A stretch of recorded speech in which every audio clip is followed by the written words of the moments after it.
Welcome to your new wrestling obsession. This is Off the Mat, that wrestling show that gives you those professional tingles in your nethers. Thank you for everyone who's already liked, subscribed, commented, and if you haven't done so, make sure to do that before you find your way out on the end of tonight's episode.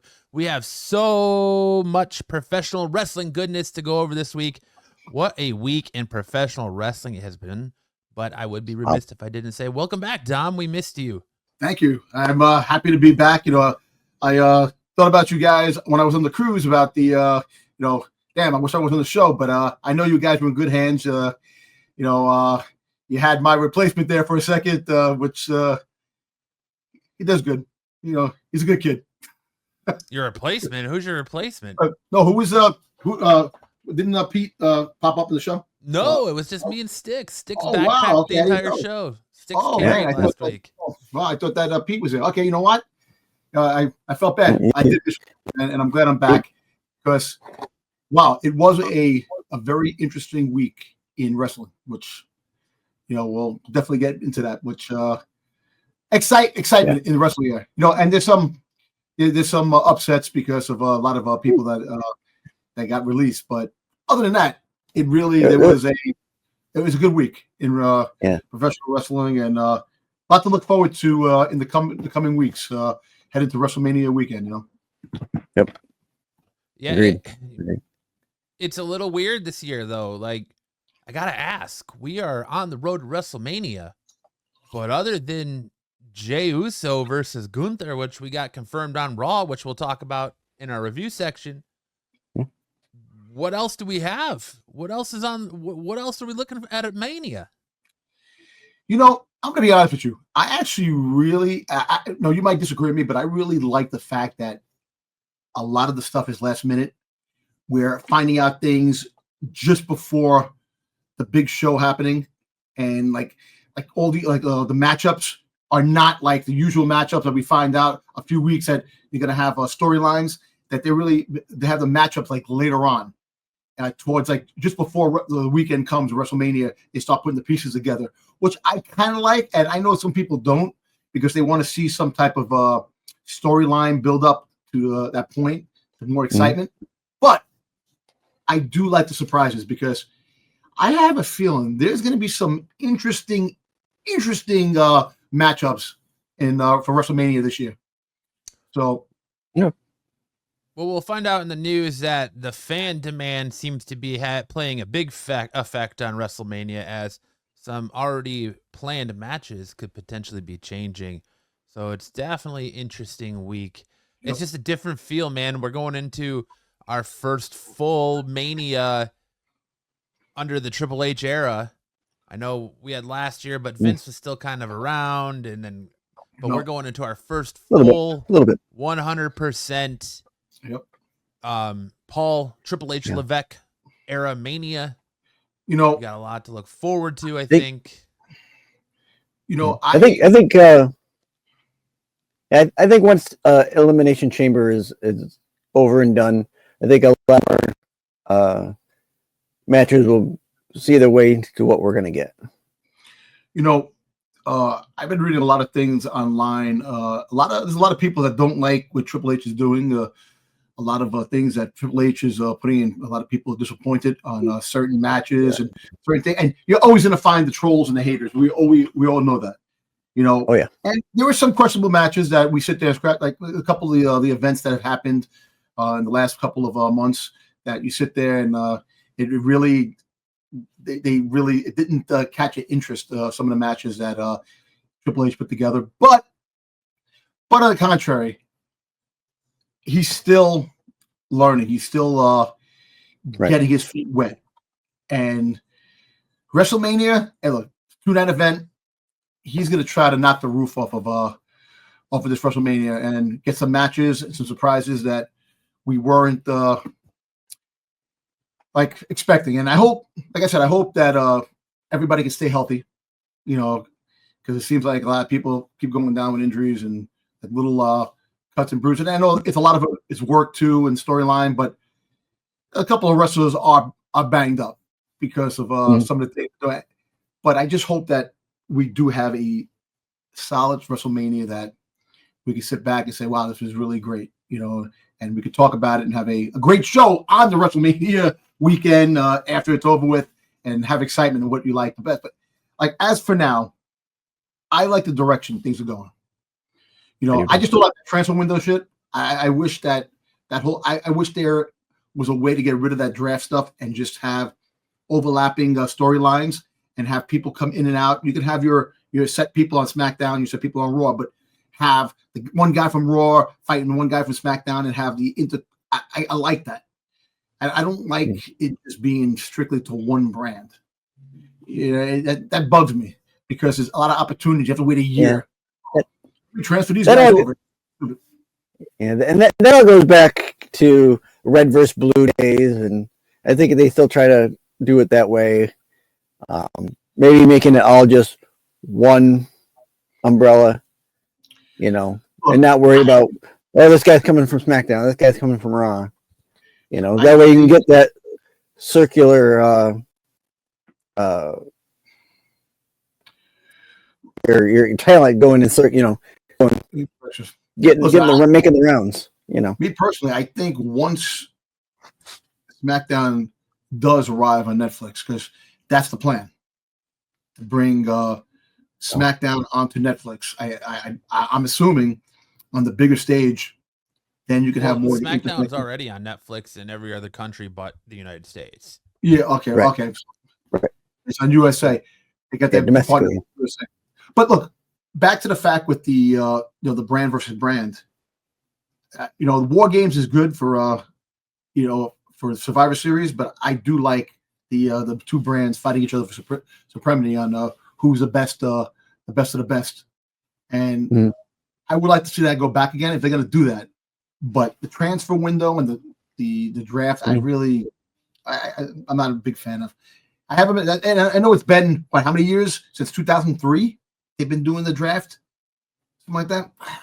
Something like that. The draft personally, I think the draft's fun. It is fun, but I just it has been. I just like everything put together, man. I want big fractions. I want fucking getting people who's getting their ass whipped and fucking like. I want the corporate ministry come together, big shit like that. I want, every week they come out and they interfere. See, and the Wyatt Six supposedly was supposed to be something like that, but we'll talk about that another time with the Wyatt Six.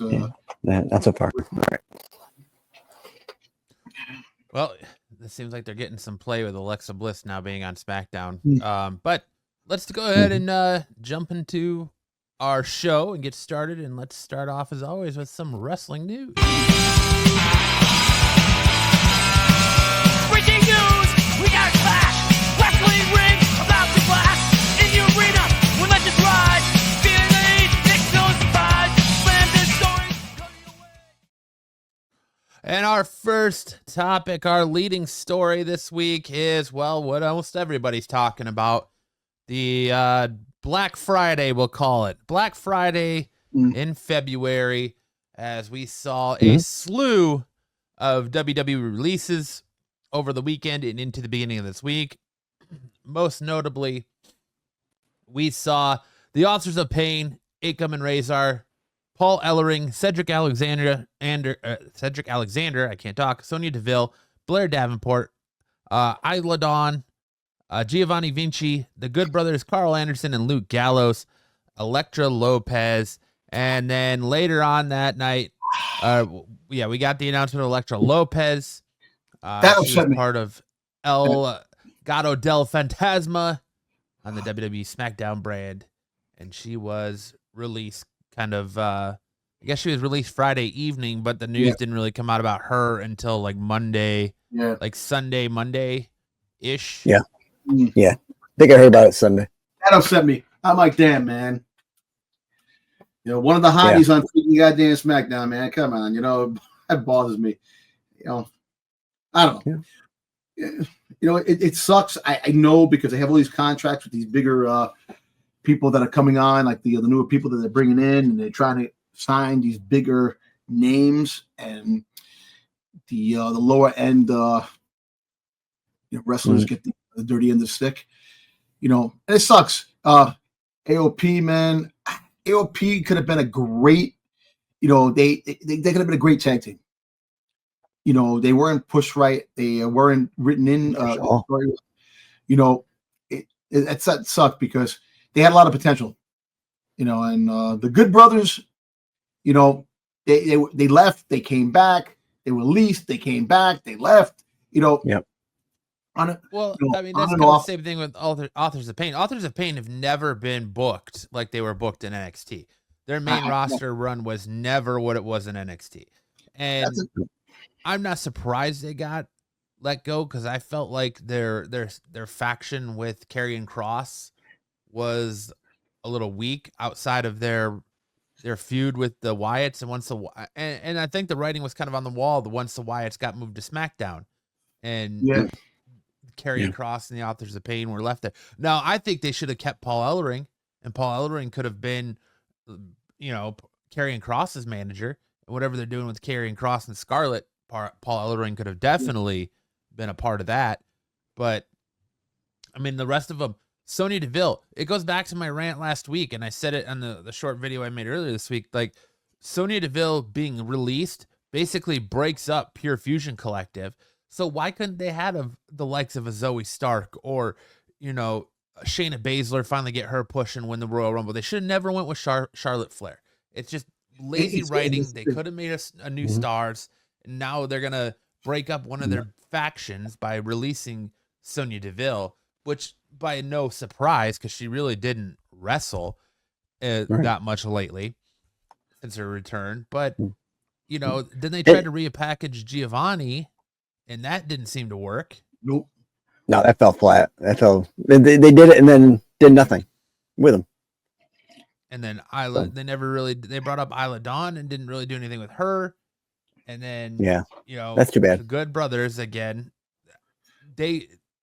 why they won't form a WWE version of the Bullet Club with Finn Balor, AJ Styles, Carl Anderson, Luke Gallows, blows my mind. But why they're not giving the Good Brothers the push that the likes of New Japan or TNA or even AEW, for God's sakes, gave them. I don't understand what it is about the Good Brothers and Carl Anderson himself. Like, he can go. He's got that next gear. He's a good performer, but at the end of the day, I don't understand, and it continues to blow my mind why Carl Anderson never gets that singles push or the ability to have a singles push. Why the Good Brothers are always just tied together and then released without even giving them a chance at a solo career. Right. That it blows. There's a lot of opportunity, and I understand that TV time is very hard to come by once they have their stories set. And with the elimination of a lot of the house shows that they did because they given more time off to the wrestlers in between, took away a lot of the opportunity of the rest of them fighting, having matches, because the house shows people used to have, people who you didn't see on TV would at least fight and have a couple of matches along the way.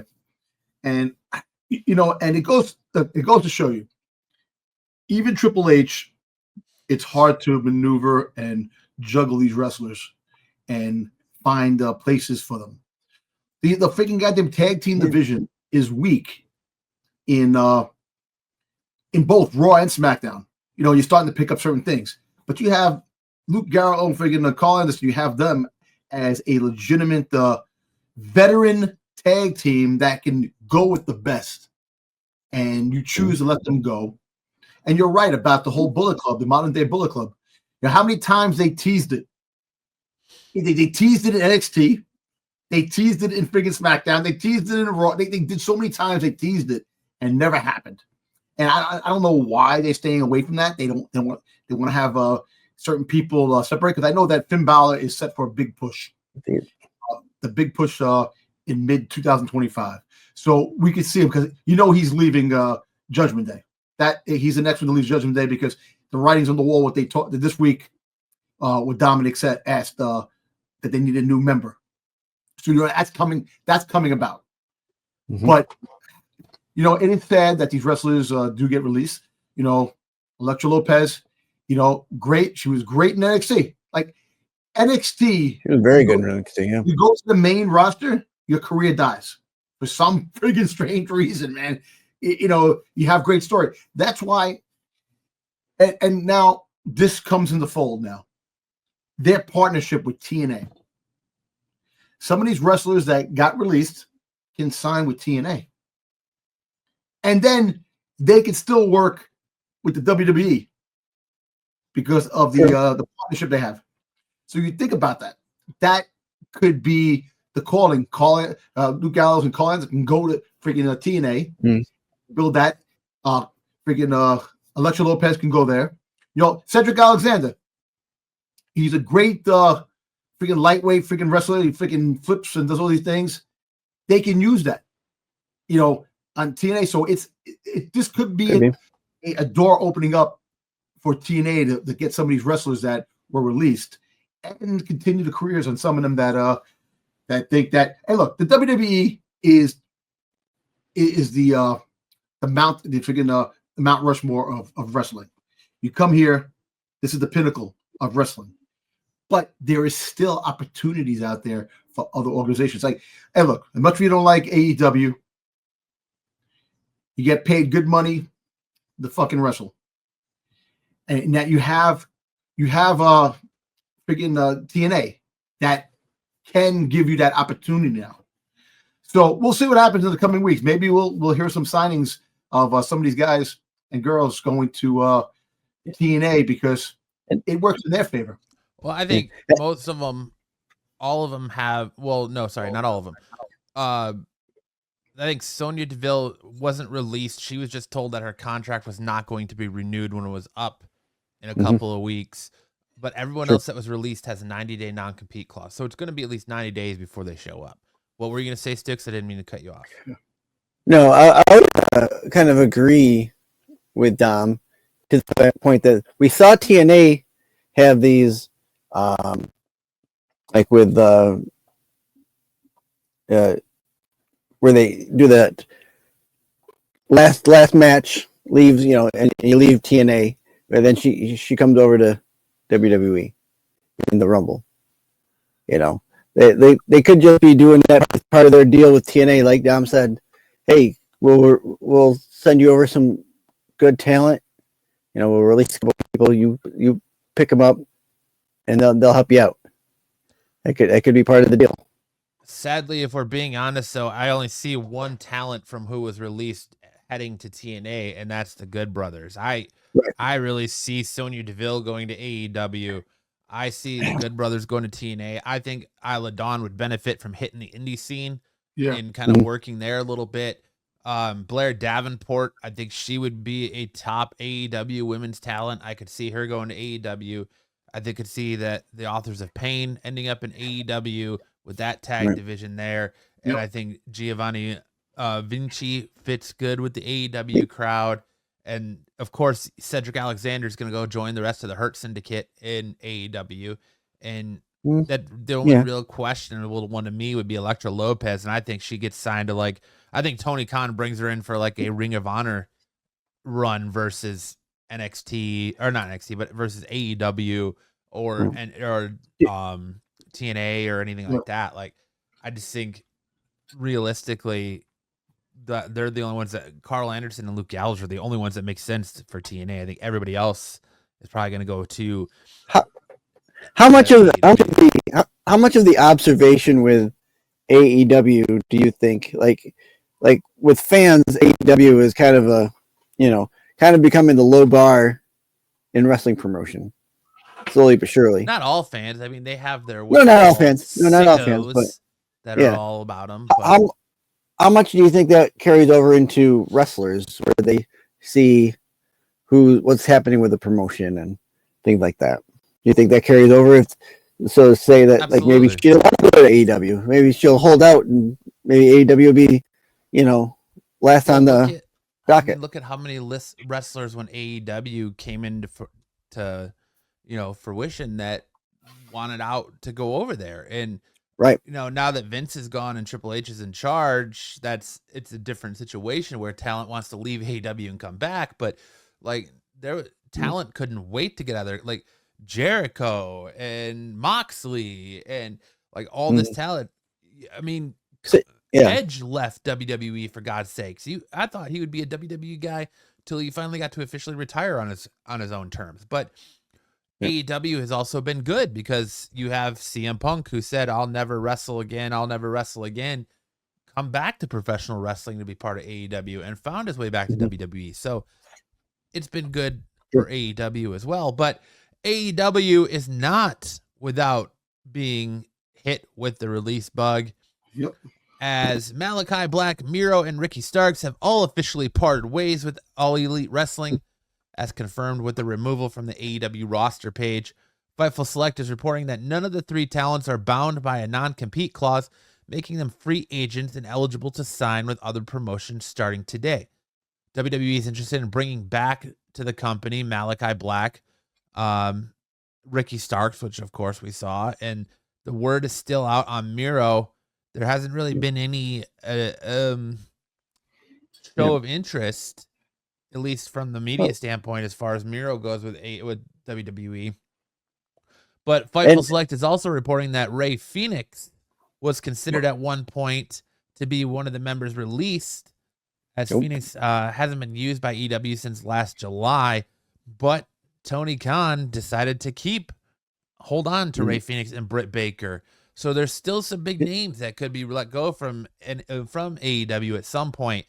But two of the biggest ones that fans were speculating on, Rey Fenix, I think Tony Khan knew for a fact he's going to go to WWE and join Penta, and that's a given. That's a foregone conclusion, yeah. I think Aleister Black is a no-brainer. I think he comes back, or Malakai Black. I think he comes back. I think he's going to be a Raw after Mania return. Yep. And we already know what's going on with Ricky Starks, which we'll get into in our next story. And I just think I recorded a video this week talking about this. I think Miro should go to the Indies. I think he should walk the path of a Drew McIntyre, Matt Cardona, or Cody Rhodes, build his brand back up and come back, because his AEW run and WWE run pretty much mirror each other. He came in as Rusev. He was booked as the Bulgarian Brute. He was booked strong. He was booked hard. He had a good feud against John Cena for the U.S. Championship. And then we got the Rusev Day stuff, and he kind of fizzled out. Right. Goes to AEW. He has the same, he has that like Redeemer gimmick, booked strong. I think he was the TNT champion at one point, had a run with the TNT championship, and then fizzled out. Yeah, lost to Guevara. So, it's my understanding though he hasn't been on TV or anything AEW since 23. So it's been a while since his last match was December of 2023. Yeah. So, and the thing too is that he was going through the divorce from Lana, so he had some issues with that too. But you know what? You can't deny the fact he actually is a pretty good wrestler. He has all the he has the package of being a really good wrestler. And back in the day with Vince's around, he had the size, he had the, Vince always liked those big, broody guys that he had the look that Vince liked. Yeah, exactly. Yeah. And then when they gave him a personality, he actually had, a good personality, as going forward. We'll see what happens. And I'm with you with that, Matt, about the indie scene, that it might benefit him better and then come back as a stronger competitor and much more like bringing more of a fan base. Because once you go into that indie scene and you make a name for yourself in the indie scene, like Matt Cardona, they love him. He was in WWE, woo, being right. And people like it, but he became bigger. He became overall bigger star in the indie scene. Now he's the most they want all the wrestling companies want him. So we'll see what happens. But the Malakai definitely he's definitely back to WWE bound, and that probably would be after WrestleMania. They have the crazy show on Monday, Raw after Mania, and we're gonna be talking about Ricky Starks. The the man, the friggin' the Good. person everybody was talking about. Good Sagu there, Dom. Yeah. Go to Ricky Starks. Our next story. We have a backstage update on Ricky Starks' NXT debut on Tuesday night. Ricky Starks made his highly anticipated WWE debut on Tuesday night's episode of NXT, but there's one major mystery surrounding his arrival. His name was never officially acknowledged by WWE. According to a report from Fightful Select, WWE not referencing Starks by name was not a mistake or oversight, but deliberate decision. While the crowd's reaction was anticipated, the reason behind keeping his name under wraps remains unclear for now. Stark's debut came just days after news surfaces that several AEW talent released, with reports indicating that Starks had been on the list of expected cuts for a while. Once he became a free agent, WWE wasted no time in signing him. In fact, sources say WWE had been aware of his potential availability, even though there had been no direct contact as of December. It is said that WWE creative plans for WrestleMania 41 are already most likely locked in, leaving little room for incorporating Starks into major storylines at this time. Of course, WWE NXT offers more flexibility, allowing WWE to integrate him into the action immediately. So, Yes. and it says that he showed up to the WWE Performance Center 30 minutes before the show went on the air.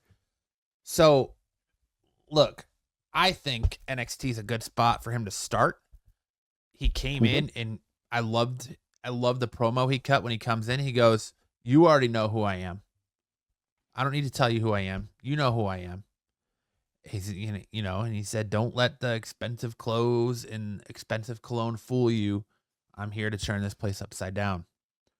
And I think we can get some, instant classics with him. Stand and deliver.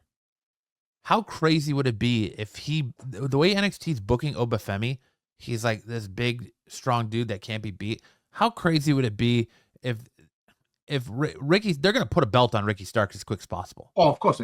I think he beats Obafemi at Stand and Deliver for the title. And I think after WrestleMania, I don't think, just like Jordan Grace, I don't think his time on NXT is going to be very long. I think he'll get the call up after Mania sometime once they start the new storylines. But imagine if we got Ricky Starks versus CM Punk, Ricky Starks versus AJ Styles. There's just so much potential. This kid has a lot of potential, and I can't wait to see what WWE does with him. Look, I'm going to be on the offensive about the WWE about going into the main roster. I think he stays in NXT for a minute because the men's division needs that. The women's division in the NXT is like no other. They need more guys. They need to build up the other men in NXT.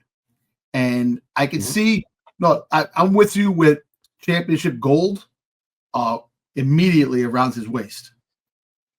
But for some reason, I want to see him go up against Ethan Page. I want to see. I think you will. Yeah, I want to see that match. Look, we all know Ricky Starks was part of the WWE a long, long time ago when he got fucking goddamn he got pinned up against the wall by the freaking Big Show back in that segment one time a long time ago. That Big Show said something like kind of bitch slapped him. Yeah, a long time ago. So most of these guys have been in the WWE, WWF a long time ago. So they're coming back.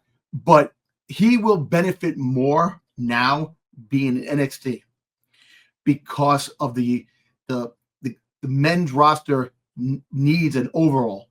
So they'll push his ass in the spotlight a lot on NXT. So I could see him at least maybe about a year in NXT. You think a year? You think that long, huh? Yeah, I think a year. To come up, to build up the edit, all right, maybe 6 months. Okay, I'll give 6 months. But the whole fact is that you need him to really push that agenda in NXT for the time being to build up the brand more. And look, give or take, NXT's brand as the stock has been rising in NXT. So. Oh, I agree 100%. 100%, I agree with you. So now put him in the mix. It's going to make the stock even higher. So I would keep him there for a minute to go through the roster. win a championship as, as a face, win a championship as a heel. Then, like Roxanne Perez, she was a face, she was a heel. Now she's in the main roster. That's what they need. You have to go through both stints to show how good you are as a face and how good you are as a heel. So I see him. He should stay in NXT. That's my opinion. I would love him in the main roster, but stay in NXT for now because you'll get the opportunities, you'll get the TV time, and you'll have that crowd really, really behind you. And then when the time is right, bring him up to the main roster, and then you can work the magic there. But right now, the way things are, TV time, there's not a lot going on. You got some guys that are retiring, like, John Cena's leaving. You got AJ Styles on his way out eventually, but I think he has a new life now with he feels good. But let some of those guys go. He looked properly jacked on Monday night on Raw. Yeah, he did. Properly. Yeah. Man, it makes me jealous because these guys are freaking up there in age. They're freaking ripped. I'm tired of having this dad bod, man. I want to be freaking ripped like a WWE star, man. It sucks, but like I said, but the whole fact is that give it time. Dom wants to be pharmaceutically enhanced. Oh man, listen, I'll take freaking goddamn give me testosterone. The heavy dose of testosterone and Decker and Prima Bowl. No, but yeah, but Ricky Starks is freaking jacked too, unless he's wearing a medium shirt. That freaking cut off sleeve, but it's medium. Yeah. And I think Ricky Starks is the perfect example that leaving the big times like a WWE and going and cutting your teeth on the indies, the hardcore wrestling fan is still going to know who you are and appreciate what you've done. And same thing like we said with Matt Cardona. When he was Zack Ryder, he couldn't get over. He got one title run in WWE with the Intercontinental Championship that didn't last very long. But did he have the TV championship too? He had the TV, the YouTube, was it was something internet championship. Yeah, the internet championship that he created. Yeah, he created. Yeah, but he left and became the indie god. Now he's won the championship in almost like every indie promotion. So it's not a bad thing to fizzle out and go back to the indies and start from square one and reinvent yourself and come back. Like, look at all these big time stars that are doing that now. And they have the name recognition enough to be able to do that, and then you can. And like you said, you get out there, you get it done in the indies, you come back. And you get that push behind you. Yeah. Shit, a friend of mine at work, got pictures with him. Him and his son got a picture, and they're doing this. And he goes, he's a really cool dude in person. Meet him, he's a really down to earth guy in person. So cool. We'll see. NXT should be where it should stay for at least a year. Yeah. I could see it, but I think he's definitely going to come to the main roster sooner rather than later. But I think he'll get an instant push there too, where he'll be a big time player. He's a good heel. He's a good face. He's great on the mic. Oh, he is. He can do it all, and WWE needs that, especially with the Miz kind of starting to like be on the back nine of his career. Yep. It feels like, and it kind of feels like, WWE is getting to the point with the Miz where they're like, we're not quite ready to let you go yet, but we're not going to put you in any like big time storylines anymore. So it's almost like you feel like they kind of did with Edge and stuff. So but Ricky Starks could be one of the newer faces. Him versus Roman Reigns, him versus, like I said, CM Punk, him versus AJ Styles, him versus Finn Balor. I think there's a lot of potentially amazing matches. Him in NXT, him versus Ethan Page, him versus Lexis King, him versus Obafemi. Like, there's a lot of potential on NXT or the main roster for Ricky Starks. So I wish him the best in WWE, and the sky's the limit. I think he's going to kill it. Exactly. Again, they're going to take another star from AEW, just like they did Penta, and be like, this is how you push and create stars. Exactly. No, I was watching today. I actually was watching his YouTube page with all the the insults and stuff that he was saying, he got some funny shit. It's like I was like, damn, man, he's good on the mic, and you need that. Very good on the mic. Definitely. But speaking of the pro wrestling hardcore, the pro wrestling fan, well, if Cody Mania, Kofi Mania weren't enough, the push for Bryan Danielson, or Daniel Bryan at that time, now we're getting word that due to fan backlash, WWE could be changing the Drew McIntyre Damian Priest match at Mania. According to Dr. Chris Featherstone, he reports that Backlash has opened up on the internal discussions to reevaluate current plans regarding McIntyre's WrestleMania future. Although WWE has not yet announced Drew's WrestleMania 41 opponent, Damian Priest looks likely. The former Judgment Day member eliminated McIntyre from the 2025 Men's Royal Rumble earlier this month. Beyond that, they have kayfabed beef steaming from Priest successfully cashing in the Money in the Bank on McIntyre and becoming WWE World Heavyweight Champion at WrestleMania 40. Said Rumble spot sparked controversy after, even when it was reported that McIntyre was upset and something had gone amiss, McIntyre was upset that a wrestler later stated to be LA Knight had killed the drama and momentum of Priest's elimination of him because of their earned movements. It was noted, too, that Drew had stormed out of the Royal Rumble 2025 before the men's match had even concluded. Later, the Daily Mail reported that McIntyre was set to face Priest at Mania, which sources called a nothing match. Ooh, that's an interesting one, but I guess we've already seen it a couple times, so maybe it's interesting to call it a nothing match, though. Drew was reportedly dissatisfied with the booking himself, believing he was worthy of bigger spot after the most successful year of his career in 2024. I agree with him. Damian Priest is not the play here. I know. I'm going to tell you why. This is my take on that. Yes, McIntyre had one of the biggest pushes last year. One of the biggest pushes of any wrestler. Had a great storyline. His push was just as good as the Bloodline storyline, if you really think about it, on what he was going through, his stuff, that how he transformed into who he is. I always thought that long-time storytelling by Triple H and the Triple H regime, the Damian Priest storyline had to be told when he cashed in on Drew McIntyre at WrestleMania, took the belt from him. You knew eventually they would have to that, and I think that was the story all along going into the Royal Rumble. That was going to be what they were going to push, and I understand where McIntyre is coming from. He wants gold. See, that's the thing too. You have all these top stars, and not much gold to go around.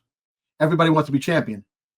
I don't think he necessarily wants gold. I just think he wants a big time match with the likes of Roman Reigns or Seth Rollins versus a Damian Priest. They try to push Damian Priest. Yeah. You got to give Damian Priest a chance.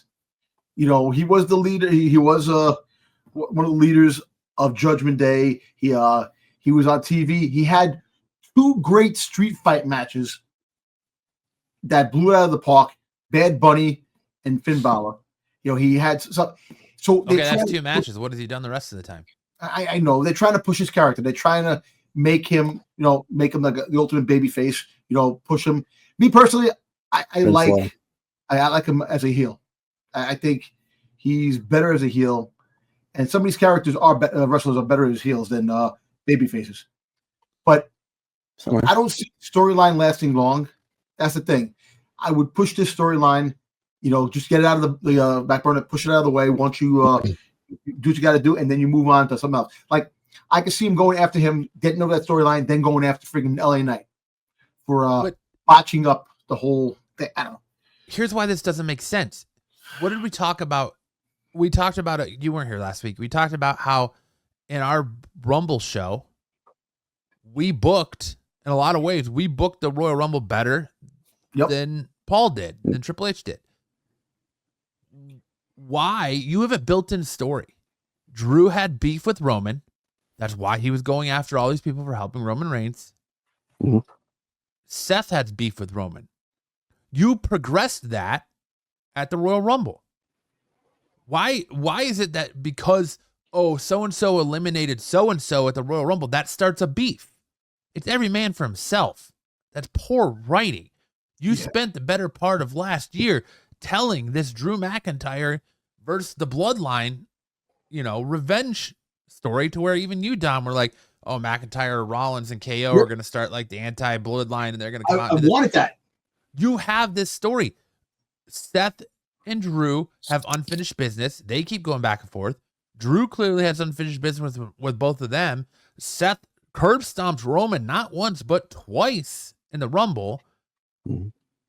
Yeah, we're gonna talk about a little bit in a few minutes in the news, but right now the speculated or pushed plan is Punk versus Rollins versus Roman in a triple threat match. Why? It needs to be Rollins versus Drew versus Roman. Give Drew the two people he wants, give him his big match, and put the Damian Priest on the side burner.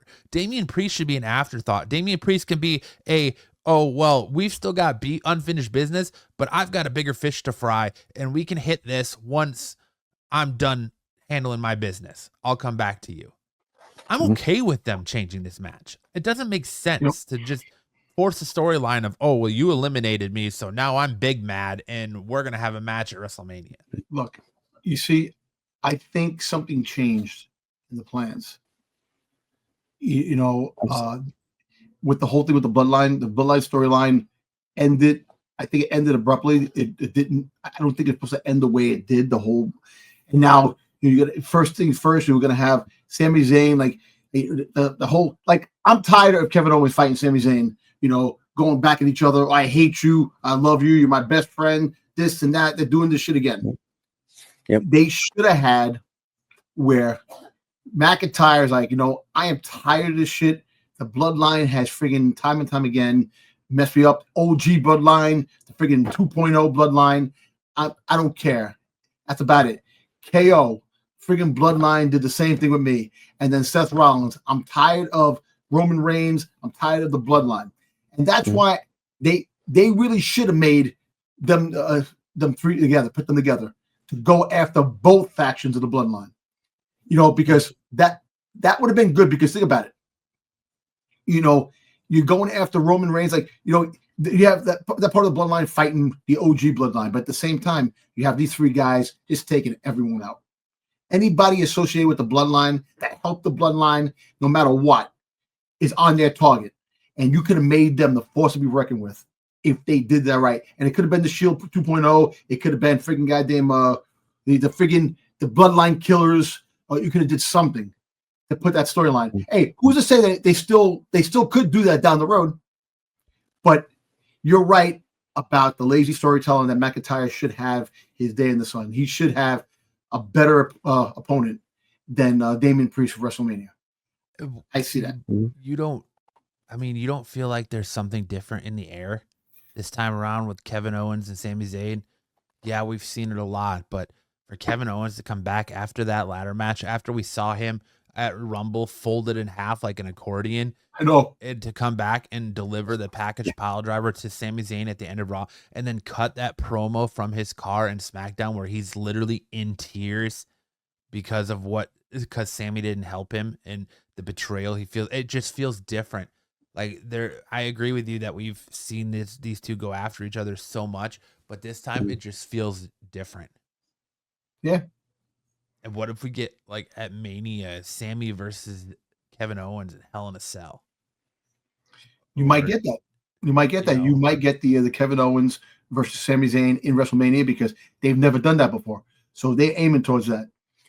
Look, at the end of the day, I know all these loose ends, and I like some of the storytelling that Triple H is going, and the long-term storylines. But there are some questionable things. You want to involve everybody. I know it's not just the bloodline. It's not just Kevin Owens. It's not just McIntyre, Seth Rollins. There's other wrestlers. There's other things. And you have to intertwine by having these guys fight. And that's the one thing. And that's what I'm trying to say about the two brands. If you had, instead of having this freaking goddamn brand separation and transfer windows and freaking drafts, the storylines you could have, because there's no restrictions. You're not fucking obligated to Raw. You're not obligated to SmackDown. You can just fight. And that's what they should do. And, you know, now, like I said, now that TNA is involved, you know, you have that brand that you can have other opportunities. NXT, didn't they say that NXT was going to be part of the big three and it was going to have a lot more involvement with ramifications in SmackDown? And they've had a couple of things here and there, but it's still its own thing. It's still the development brand. It's still that. That's why now you have TNA. You can make that another part of you can connect that and make that more of a development thing. Because I'm telling you, if WWE goes out and gets TNA, that could be their development brand. NXT could become the next big part of the big two. But I don't think they're going to do that, especially with the creation of Evolve now, and there's LFG show they're doing where they're bringing in and grooming the next superstars. It doesn't feel like NXT is a developmental brand anymore. It feels like it's just like the minor leagues before you get the call up. It's, you know, it just doesn't feel like, you know, if you're talking football, it's like become more triple A. Yeah, exactly. So, but what are your thoughts on this, Styx? You've been kind of quiet. What do you think they should do? Should they go forward with Damian Priest, Drew McIntyre? Or do you think Drew McIntyre is right and he deserves a bigger spotlight? Yeah, I agree with you guys. That whole scenario is not going to work, and this whole botched Rumble thing is just it doesn't hold water for me. It seems like something they're just trying to throw out to do, you know. You're already doing it with Ludwig Kaiser and Penta. They're having this whole, you know, feud because Penta embarrassed him by throwing him out of the ring in 6 seconds. Exactly. How many guys are you going to do that with? That's not how the Rumbles run. Like you said, as every man for himself. That's the way it's supposed to be. You can't, you know, this guy threw me out. I'm gonna have a feud with him now. Who cares? You got thrown out of the. You know, that's the way it goes, buddy. I'd like to see McIntyre. I do agree with McIntyre that you don't want to have a know-nothing match at WrestleMania. You want it to mean something. And I think that's what he's got to push for. Not so much gold, but something that means something to him, the future of his story, or whatever. You know, his WrestleMania moment was during the COVID era, so it was in an empty arena with a bunch of TV screens around him. Right. And and his moment was Damian Priest catching that or the briefcase in on him, but you know, I kind of get that, but I think it's too far behind now. I think it's too long gone.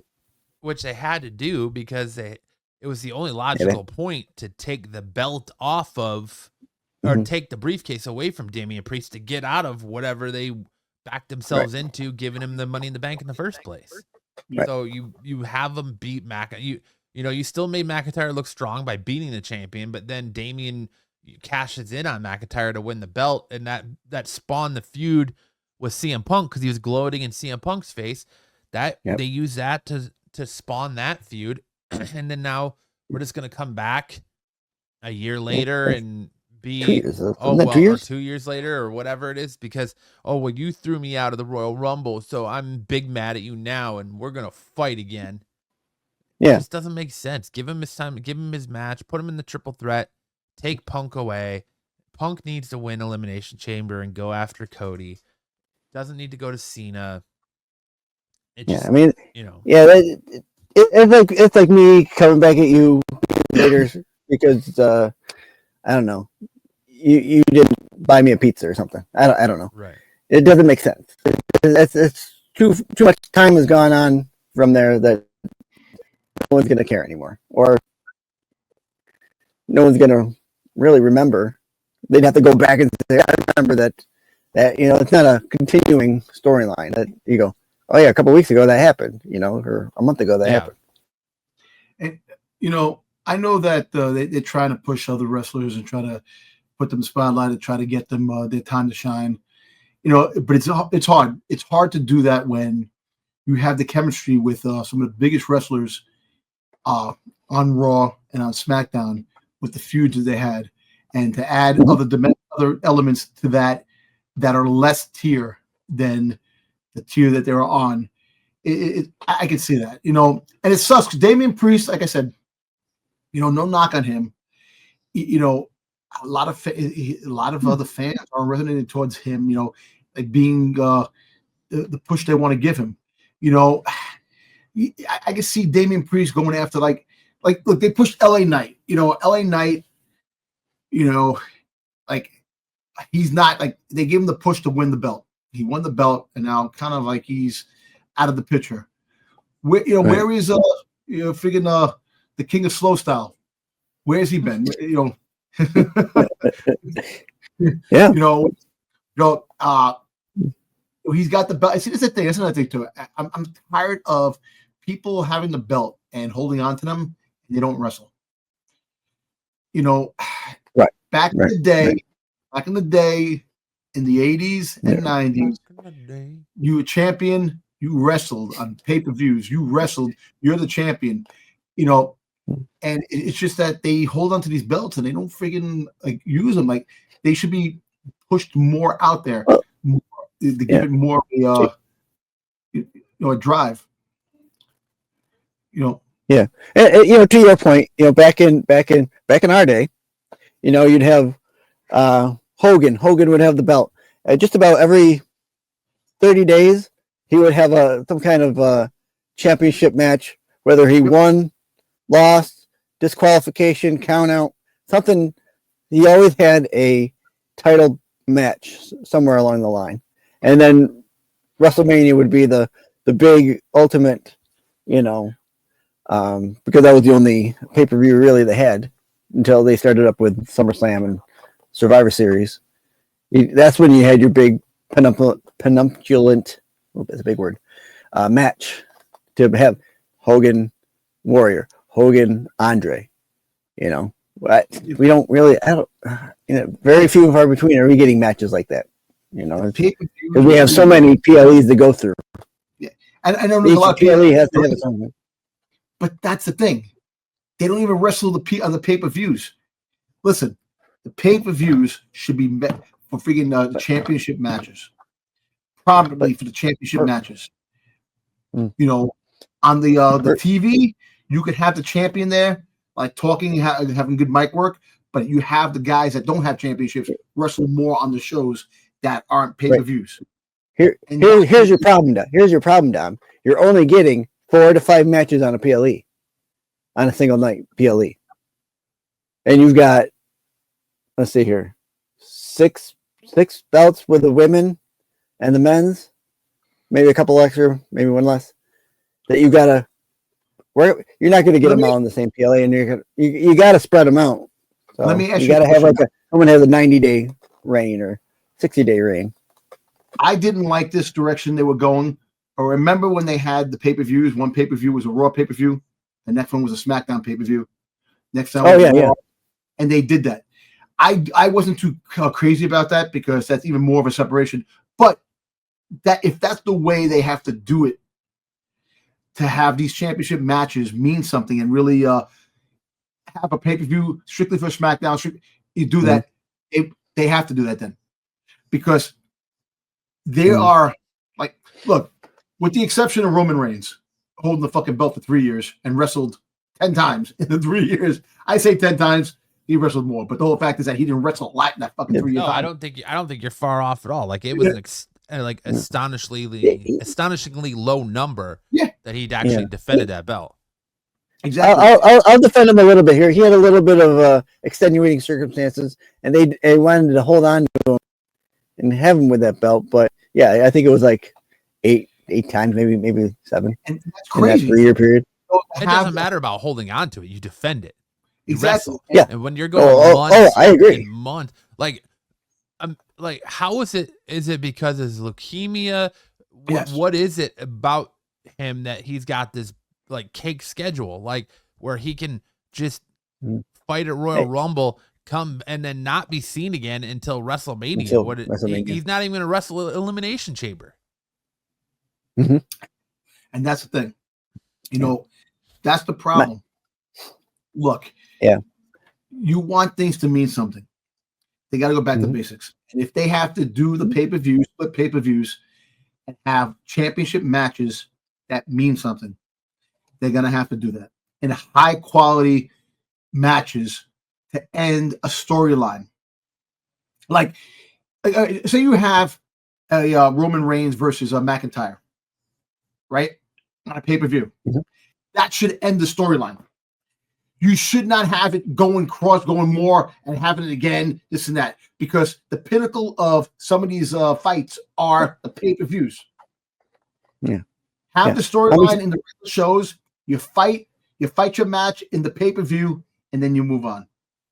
And the championship matches hurt because when you put these high-profile matches on shows, it takes away from a championship match. Freaking goddamn Braun freaking Breaker should be fucking defending a goddamn championship more than he's doing. He fought in the Royal Rumble. He fought in the Royal Rumble, right? He fought in the Royal. He was in the Rumble. Yeah, he speared Ice Show Speed's soul out of his body. He killed Speed. He killed Speed. But the whole fact is that you sliced him like Monday night, where was he? He should have freaking wrestled. And now he's like looking at the AJ Styles on this week's Raw. He's going back and forth. The Penta. That's the problem. They're building up all this expectation for all these things, but these guys aren't fighting. And, you know, look, you got Raw, which was potentially 3 hours, now 2.5 hours, 2 hours, whatever it has to be. You should have these, like, if you have a Raw, like, I did that freaking Netflix. There should be a high-profile match every night on Raw, on Netflix to end the show, and championship should change hands. That fucking goddamn the Saturday night main event, that's a waste. Just to bring in, have more profit and not do anything. That's another thing with those. All right, you have to they have the pay-per-view, the championship matches on that. Change hands. Some people should change hands. Or at least make it to where you're going 90s Austin Rock, where, you know, the 90s, the Intercontinental title was more important than the World Championship. Like, Austin Rock had their massive feud over the Intercontinental Championship. Yeah. You know, that was all storyline. That was a good story. Yeah, same thing with John Cena and the United States Championship. Like, if they're not going to have, they need to put more focus and more story into these mid-card belts and I'm okay. And I think they should be defended on Raw. Every once in a while, to have a mid-card belt defended on Raw and have the champion lose, it keeps it exciting. It keeps people guessing. It keeps people wanting to come, because if you're like, oh, it's a champion, well, you never know who's going to win this championship match. Like, thanks to the internet and stooges like us, the mystique in professional wrestling is kind of gone, because we know months in advance and where the storyline's going, and you know how it's going to play out. Like, that's what was exciting about this year's Royal Rumble. And I'm going to give Dom his flowers. Congratulations to Dom to being the only person on the internet to call Jey Uso winning that Royal Rumble. It was a surprise. It was a swerve. Everybody and their brother. You could have polled 100 people, and I guarantee you all but Dom would have said CM Punk or Roman Reigns or somebody other than Jey Uso. And it made it exciting. And I think WWE needs to refocus and retool. And I agree with Dom. Like, if you're a champion, that belt should be defended on every pay-per-view. And if the person loses and you want to continue a storyline, fine, but shift the storyline to now. Okay, they had their shot, they lost. Now the story is them overcoming perseverance and overcoming every stipulation that the champion can throw at them as they build their way back up for their next time. And then when they lose again, that's it. I am so tired of watching this guy face this guy over and over. Sheamus versus Breaker. Sheamus versus Breaker. Sheamus versus Breaker. How many shots are you going to get? Let somebody else go now.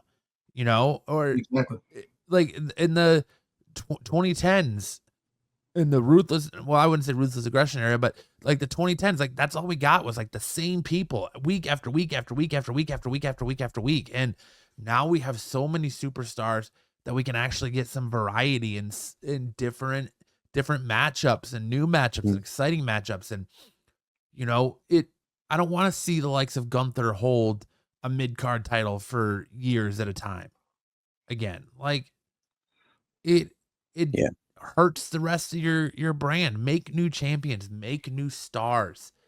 Like that's why I'm so it's so egregious in my opinion that Charlotte Flair, who has been in the business since what, 2010, is already at 14 championships. 10 years. Yeah. And the likes of Bayley, who's there week after week after week grinding, is nowhere near that. And that's the insanity. Thing. It is. Yeah. And you know and what? Now, I mean, insanity. Like, if you make the world championship mean something, make people go for it, you know, work for it. I miss the days where they had to go up through the, you know, well, Gunther really only won the IC title and then won the heavyweight championship. But like, I miss the days when guys had to be US champion and then move to Intercontinental champion, then move to the WWE championship. Like, you went up, it built you up, it solidified you as a superstar. And now it's kind of like dudes just show up and jump the line. Or the boxing divisions. Yeah. Like it just doesn't, I don't know, man. It just, you know, I look, call me crazy. I would like this, man. You have, you say for argument's sake, you have the belt on Roman, right? You have the belt on Roman, and you have guys fighting on Monday Night Raw. All of a sudden, that dude beats Roman and wins the belt, and like, holy shit, he beat Roman. Is Roman hurt? No, Roman's not hurt. He lost the belt. The next week, you know, Roman's like, yo, I gotta go. I want to fight. I want my belt back. And they tell him, no, you can't. You lost the belt. Back of the line. Back in line, you're going to fight so-and-so. And then you have Roman working his way up, this and that. So the dude that has the belt fights somebody else. And then he loses the belt to that next person. And then Roman has to fight the dude that he lost the belt to try to get back to that ladder. And I want to see the belt change. Hey, look, all kidding aside, it's great to have the belt in your hand, but I want to see it change hands and without nobody friggin' knowing what the hell's going on. Because I want to see Raw this week because I have no idea what's going on. Yo, is CM Punk going to win this belt? It'd be great. Oh, he didn't win it. All right, fine. Oh, shit, he won it. I want that excitement. But they're just not doing that to a point. The same people over and over again. And that's why I picked friggin' Jay Uso to win. And I really liked that move. I really, really liked that direction. And besides, dude, you come out in the crowd and the whole crowd is freaking yeeting. The whole freaking arena is yeeting and it's fucking wildfire. Come on, how do you not give that dude a championship? And he is going to win in exactly. And he's going to win the belt. He is going to win the belt in WrestleMania. He's going to fight Gunther. Yeah, and win the belt. It's a given. It's a given. It's already in the cards, and that is great. Because I am tired. Look, I like CM Punk. I like Seth Rollins. I like Roman Reigns. But I don't want to keep winning. I want to see them have to take a 1, 2, or 3 back to get themselves back up the thing because you want to build new championships. And that's the thing. And the Charlotte Flair thing really fucking bugged the shit out of me. Like, I know Matt pissed off on that. And that pissed me off too because there were so many fucking women in that locker room that deserved that opportunity more than her. More. And you know what? I tell you what they should do is, you want to make a good storyline? Have Charlotte Flair go off the NXT championship. Have her win the NXT championship. Have her build the fucking brand NXT. Have her win that championship to make NXT a high tier belt. Give another opportunity, 2 other women opportunities to win the other belts on the other stuff. And you can have that. And like I said, try something different because it is played out. And it is to a point where it's like, I really don't care. I tell you what, I think I'm going to fucking go to the bathroom and do a deuce when she's fighting in WrestleMania. I can tell you that. I'm probably going to. I think she loses to Tiffany Stratton clean. And I think Tiffany Stratton, she makes Tiffany Stratton look strong. I think that's the only way they can save this right now is if she puts over Tiffany, and I think that's what needs to happen because you don't want to have Tiffany lose her title right off the bat. But Right. for time's sake, let's move on. Rey Mysterio is discussing his future retirement plans. Rey Mysterio divulged this week that he is when he decides to retire from pro wrestling, he plans to announce it ahead of time, similar to what John Cena is doing with his 2025 retirement tour. So that way he can give his fans the opportunity to come out and see him one last time for one last go around years in advance. Which I'm surprised Ray's still doing it, especially after being inducted into the Hall of Fame. That dude, but he still looks young too. He still looks young. Yeah. He still looks good. And you know what? If I'm the storyteller of the story, make him win championship gold with Penta. Win the tag team championships. Have him have that for a while. Lose the championships and have the feud with Penta. Have that feud and moving on after that. And then when Penta's brother comes in, you can have that involved. And that at least let him have tag team gold for his last championship, to have in his career. Hold on to that and then have a feud with Penta just before his retirement and stuff like that. And then you can go on and then pass the torch to Dragon Lee, to do that, to move forward to that. But I see him tag team championship gold. Give him that to end the run. I don't see him going for the U.S. championship anymore, the Intercontinental championship anymore, and definitely the World Championship anymore. I say you give him one more run with the big gold belt. One more run with the World Heavyweight Championship, man. We need one more Ray Championship run. No. You know what? I can tell you this. How about his son? They reconcile, get back together again. One last run. Him and his son, even if they heels, they're both heels. Because when say if Penta's brother comes in, you could have him and his son fight them as heels, and end it like that. But I know the way WWE works. They don't want him going out as a heel. They want him going out as a babyface, and go out and be so they can sell T-shirts, because they don't want to see him go out as a heel because people don't like the heel. Yeah. Had he been a heel, a good heel at any point, they might end up. But you're right. I mean, he's been a babyface or kind of an in-betweener really. For most. It's always the ultimate underdog. Like I don't know if I could see a heel Rey Mysterio. Yeah, I could, but I don't think they'll do it. He did not announce a time frame for his retirement. He just said that when he's going to, have his last run, he's going to announce it ahead of time, so that way it can be a year-long thing, kind of like what John Cena's doing. Which Cena's, okay with that. And I'm fine with that. I think the way they're going with Cena is good so far. We'll see how it turns out. So far, so good.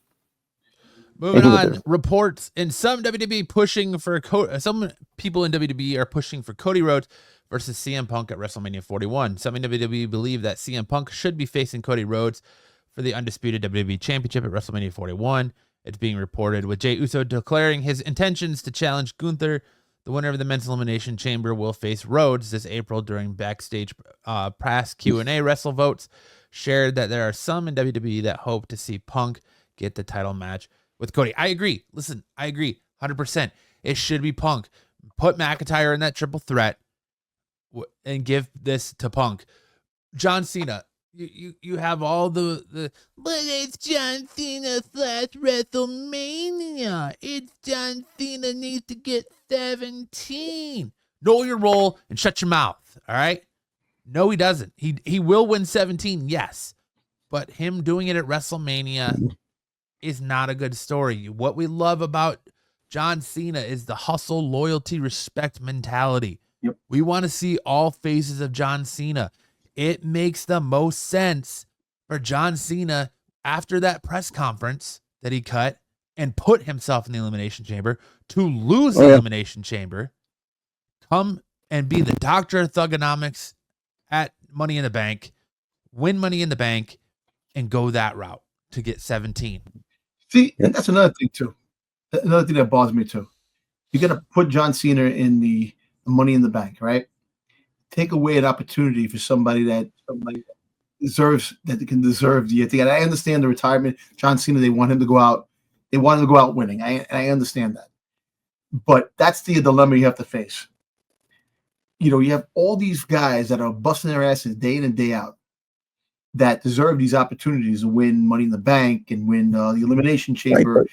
Right. And it's just like John Cena, like I said, you know what you should do?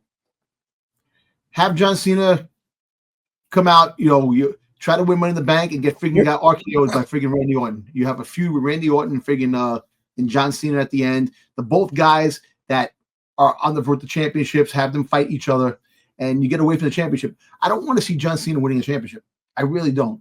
He had his run. He had his time. There are other guys out there. Like, look, Cody Rhodes, right? He won the belt. The story. They finished the story. I want to see him lose the belt now. I don't want to see the belt on him anymore. I'd rather see the belt. You CM Punk. You have CM Punk. I would prolong the CM Punk trying to get the belt. I don't want to see him win the belt. Go ahead, just what? Here's what I'm going to tell you: that the locker room is going to be okay with him going into these because of his history. A lot of them have grown up watching him. Some of them wrestled with him. I know. I think they're going to be fine with him going to each PL, having a stake in each one. I don't think there's any kind of disbarment there or disparagement there. I really look, like I said, John Cena did a lot for the business. He put asses in seats. Yeah. Fucking sold a lot of merchandise. He's a face of the WWE.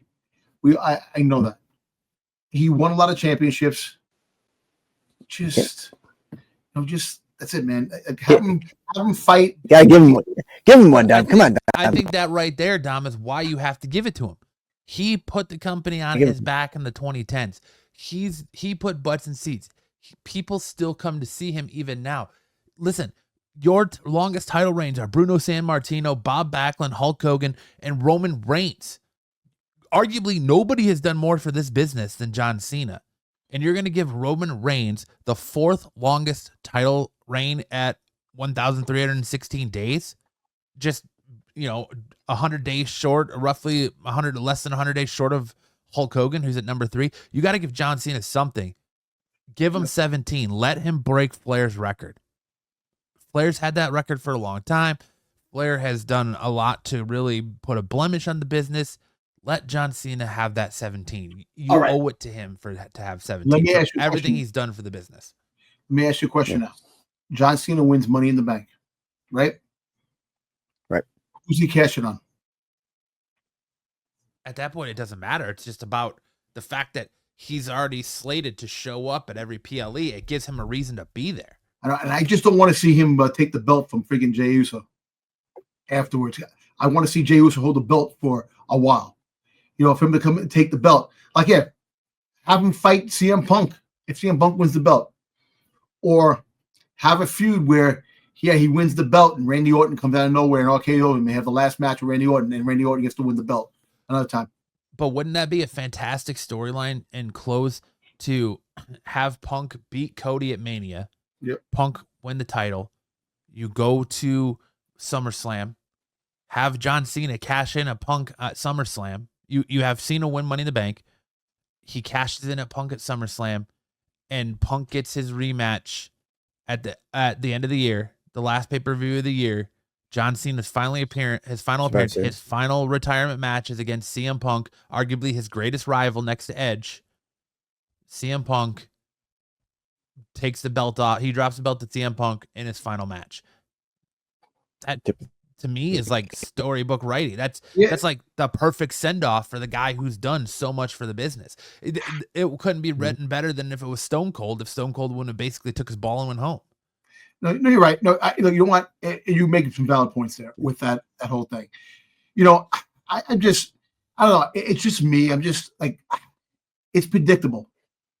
I don't want to see predictability anymore. I want to see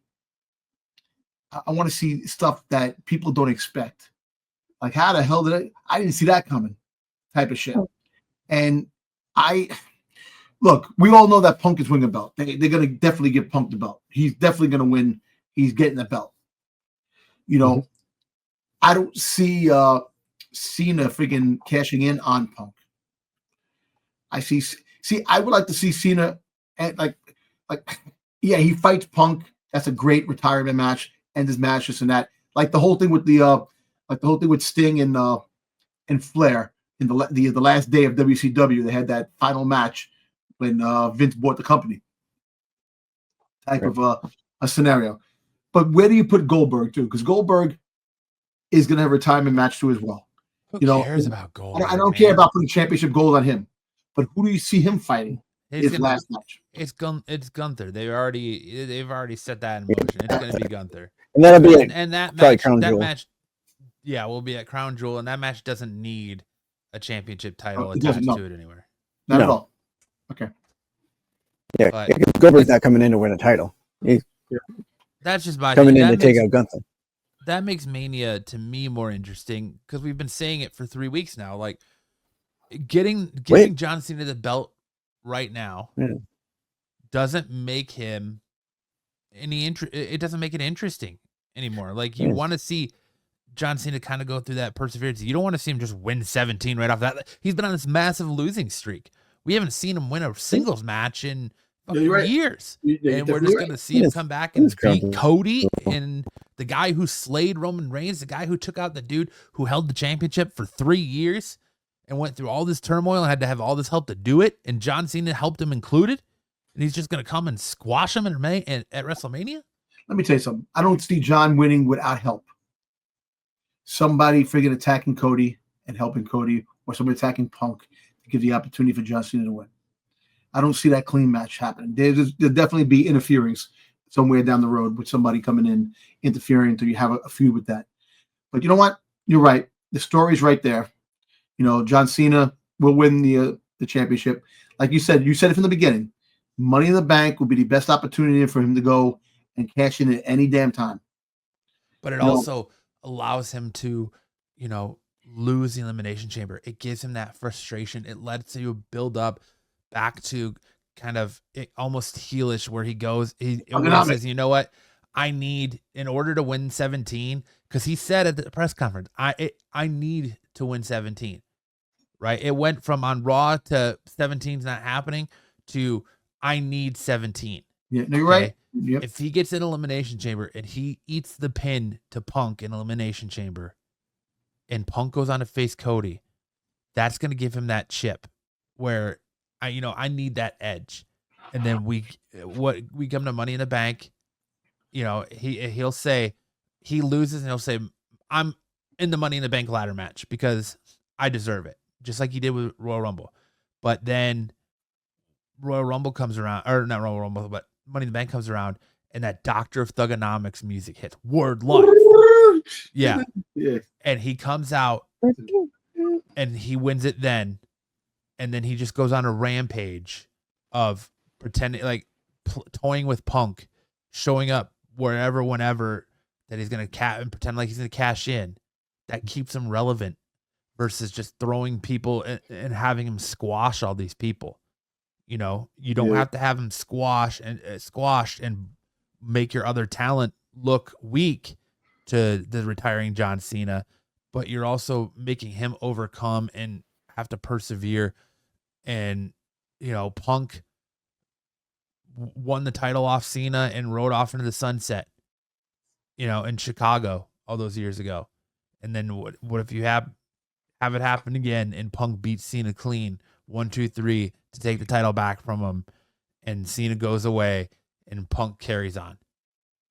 Like, it just, to me, it's the perfect ending for Cena's career. It really is. You get every version of Cena one more time, or the two big ones in what he is now, and then Ruthless, and then Dr. Thugonomics Cena. I'd rather see Dr. I want to see that come back. That'd be actually funny. Because That would be funny. aggression. Is Crown Jewel after WrestleMania? Yes, Right? I think so. I The think Crown it's Jewel is September. actually before Survivor Series in November. Right. But it's before SummerSlam.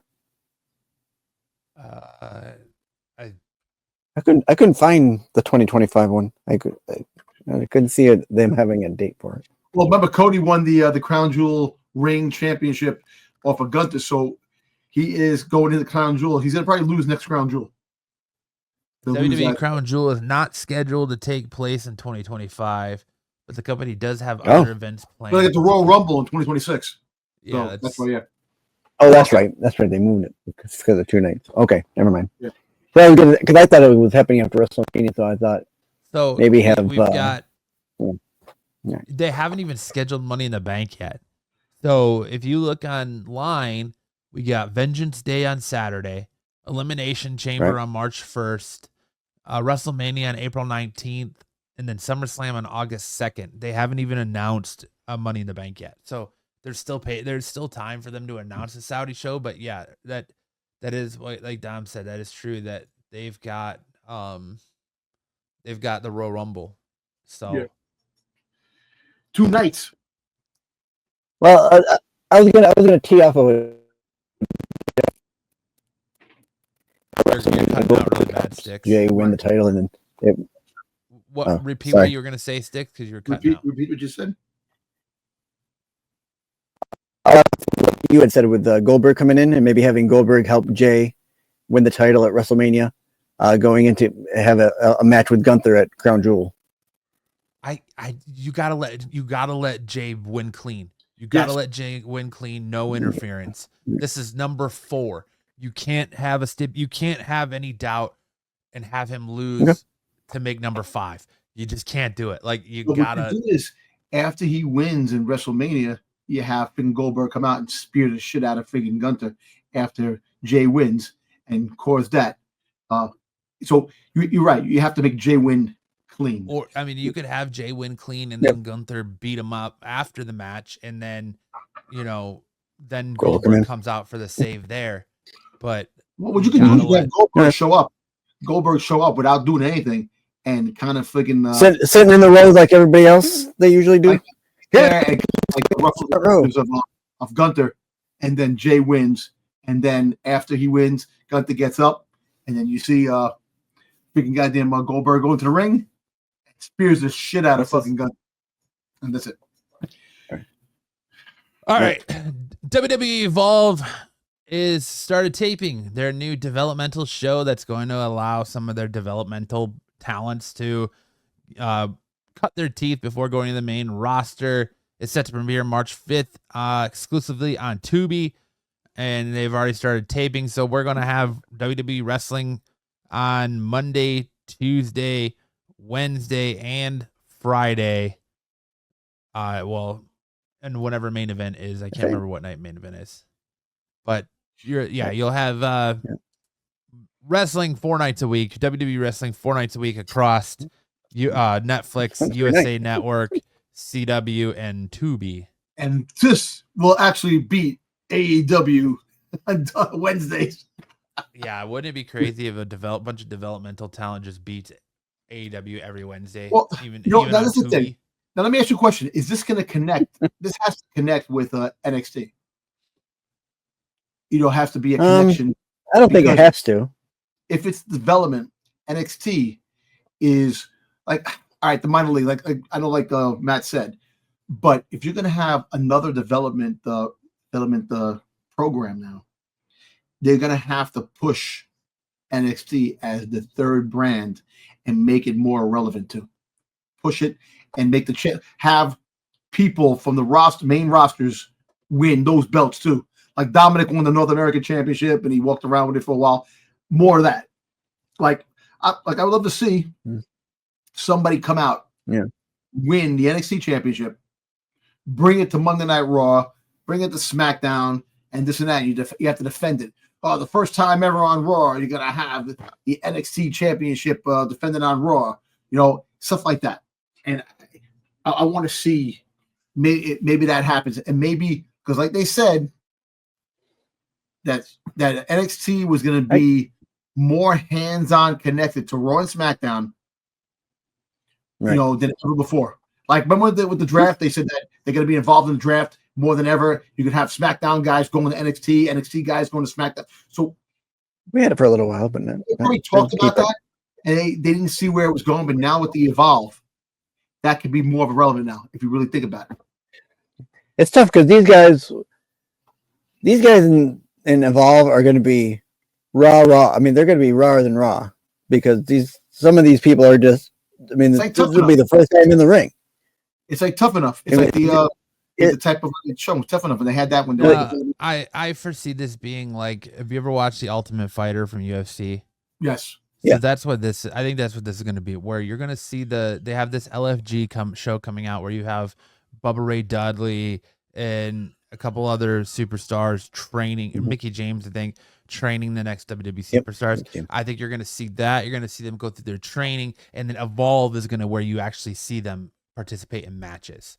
Is what I think that's going to be. Is that you're going to get the LFG talent going to Evolve, and Evolve is actually where you see the matches that they have, and then they go from Evolve to NXT, and then NXT to the main roster. So I really think Evolve is going to be the developmental to the developmental is essentially what it's going to be. Yeah, I would consider it like an exhibition match. It's not doesn't have anything to do with anything. It's it's a standalone. Why see how they do? Come watch. Yeah, but all right. Now it's time to get into our weekly show reviews. Watch here. Fight, ignite tonight, wrestling fire, burn so bright.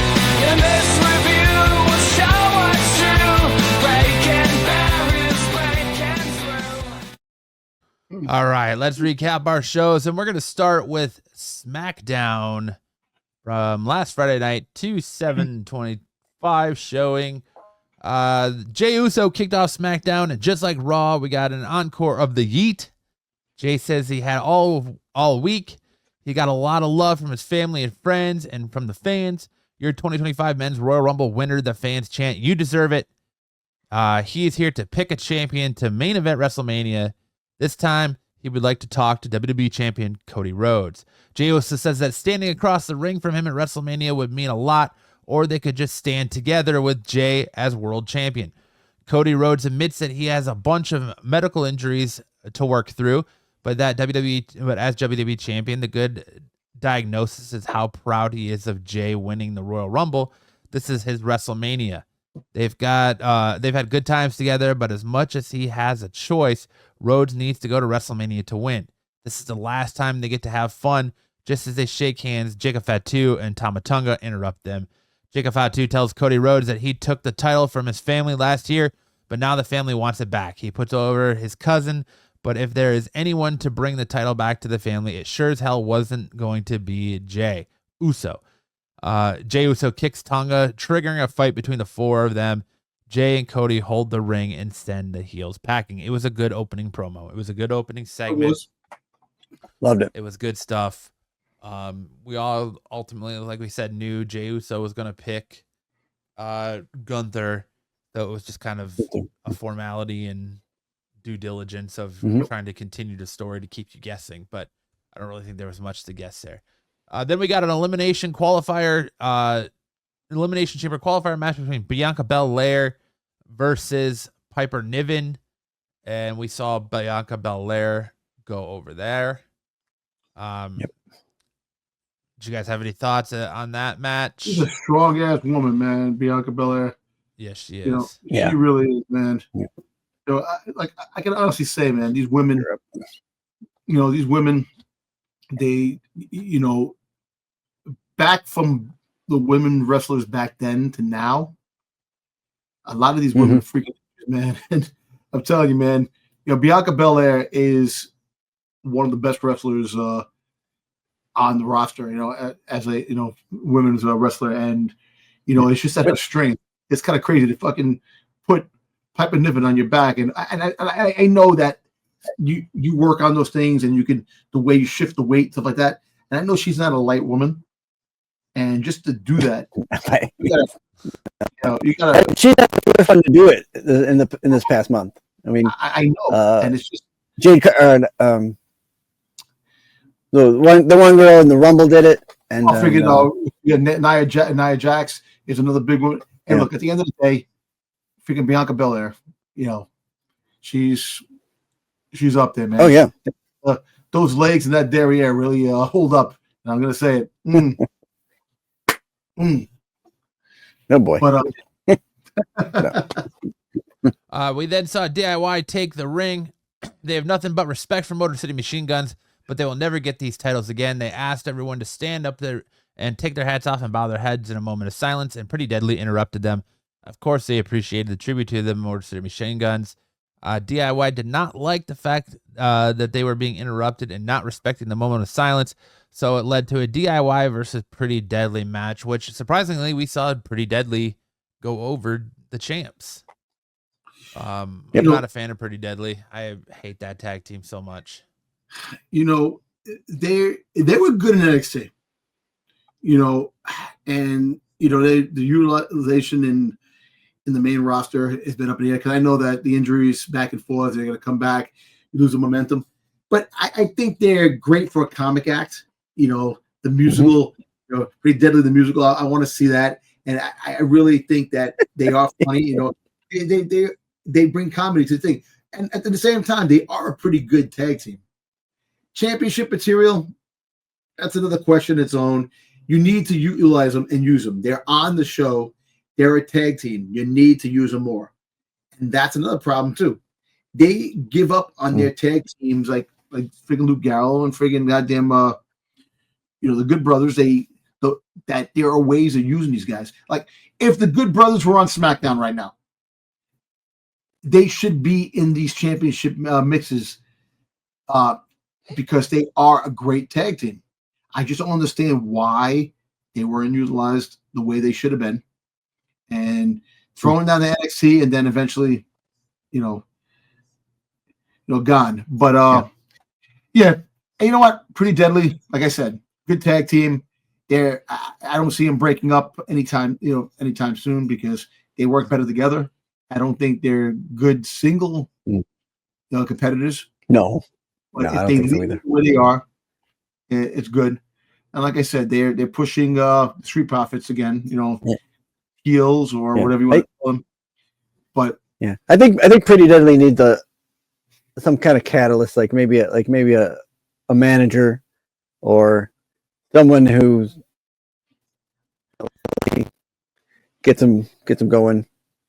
You look, Pretty Deadly is the type of team you get one of the females to be their manager, and you go over the top. Okay, you know what? I'm gonna tell you this. You may say no, but Maxine Dupree could have been good with Pretty Deadly, and that chemistry, the way it worked when she was freaking goddamn male maximum model, freaking working with that with LA Knight. You could have had her be the manager to Pretty Deadly, and that would have worked. I think that would have worked. It kind of the same team, right? Yeah, think about it. It's better than the freaking male maximum models that they had, the two freaking idiots that now are in AEW. Those two guys. But I'll catch shit for this, but I don't care. I'm gonna say it. Pretty Deadly is nothing more than a poor man's Miz and Morrison. Or no, not even Miz and Morrison. They are a poor man's Eminem. You know what? You're right. Hey, listen. You just need those tag. I don't understand why tag teams are so hard to find. You can't listen. You think about it. Back in the 80s and 90s, back in the 90s, you had the Matt Hardys, the Hardy Boys. You had the friggin' Edge and friggin' Christian. You had the Dudley Boys. You had some friggin' the Dudley Boys, right? Friggin' AOP, Authors of Pain could have been a Dudley Boy type of a tag team where they go out, get friggin' tables, this and that. You could have gave them a personality. It could have worked. I don't know why they It didn't work. You know, he didn't utilize them right, and that's why I'm saying that these tag teams are very important to have. Poor man's Joey Mercury and Johnny Nitro, and all they're missing is a Melina. Yeah. Hey, you get, All right. I don't know. We then got backstage where The Miz was talking to Cody Rhodes. He thinks the Young Guns don't have enough respect. And also this year, the story isn't about him. It's about Jey Uso this time. And before the next match, Drew McIntyre tells us that he left the Royal Rumble in a fit of rage. When he woke up the next day, he was happy while looking at himself being jacked and handsome. He figured out that he was a product of his environment, and Raw was making him angry. Nick Aldis rang and told him that Drew will be allowed to be Drew 100%. He is here for Cody Rhodes and the WWE Championship. He does not get to finish his promo because Jimmy Uso interrupts him. Jimmy Uso tells him he sounds like an ex-girlfriend and he lost a match and is out of here acting like he doesn't need to earn his spot. McIntyre struggles to tell him apart from Jay and says it must hurt that he didn't say yeet first.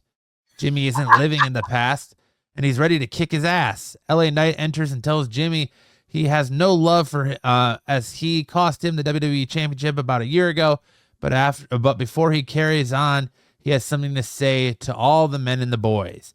If something ever gets to you, don't feel bad about crying. It doesn't make you any less of a man. As Drew McIntyre, all he does is cry. We might as well call him Drew Whiner. We're talking about Elimination Chamber, and he's going to give them both something to cry about. But wait a minute, let him get his stuff in first, which led to us having a Elimination Chamber qualifier match, which saw Jimmy Uso versus LA Knight versus Drew McIntyre, with Drew McIntyre picking up the win. Yeah, I thought that promo was pretty good, man. I thought it was pretty good. The fucking back and forth. And it's funny, right? And listen, with all due respect, Jimmy Uso, he's not gonna have the run like Jay, but you got him. You got to put him in the mix a lot. He's fucking funny. Yeah, he is. Out of the two, he's funnier than freaking goddamn Jay. He had some funny moments with Sami Zayn in the Bloodline, the back and forth type of thing. So you give him his personality, let him do that. And Drew McIntyre, on the other hand, you just gotta let the guy talk.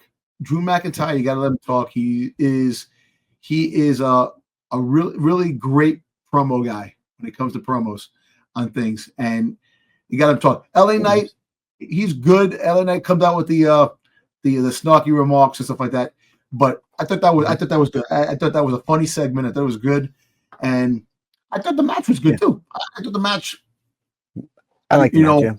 The match was pretty good. You thought that Jimmy was going to win, and then freaking of course, McIntyre, figured LA Knight, turned the tables, and it turns out to be McIntyre winning. Of course, like you have to give him that one more shot. I think this is it. This is it. I think this shot in the Elimination Chamber. If we know he's not going to win, that CM Punk is winning this thing. This is going to be a CM Punk. It's going to make McIntyre even more pissed off if he loses the Elimination Chamber, because Punk winning it. So give or take, McIntyre is good in SmackDown. McIntyre is good on Raw. I just wish that they, I'm still holding hope that, friggin' the fucking Kevin Owens, McIntyre, and friggin' Seth Rollins thing happens down the road, but we'll see. Then we got a Kevin Owens promo from his car. He still has the scars and the trauma from when Sami Zayn watched while Cody Rhodes tried to end his career. He will go and save Roman Reigns, but he won't do anything for him. Sami is a horrible friend, a disgusting human being, and he'll never forgive him. KO will make him pay. I hate you. That led us to Akira Tozawa versus Carmelo Hayes, with Carmelo Hayes picking up the win over Akira Tozawa, which was a redemption match for the Royal Rumble after Carmelo Hayes attacked Tozawa, taking him out for ISHO Speed to take his spot and basically get speared out of his underwear. Fuck you, yo, dude. He got speared out of his next lifetime, dude. Yes, he did. Next up, Charlotte Flair took the ring. She asked if they love her or hate her. When they boo, all she hears is money. She lives rent-free in everyone's mind as a wrestling obsession. The fans are obsessed with everything Charlotte Flair. Her last name is not the only reason she thinks she's better than everyone else. Did they think that she wasn't going to come back and make history? Now she would like to know what SmackDown has to offer. Tiffany Stratton comes out. Stratton congratulates her. Nobody is a bigger Charlotte Flair fan than her. When she got injured, people cared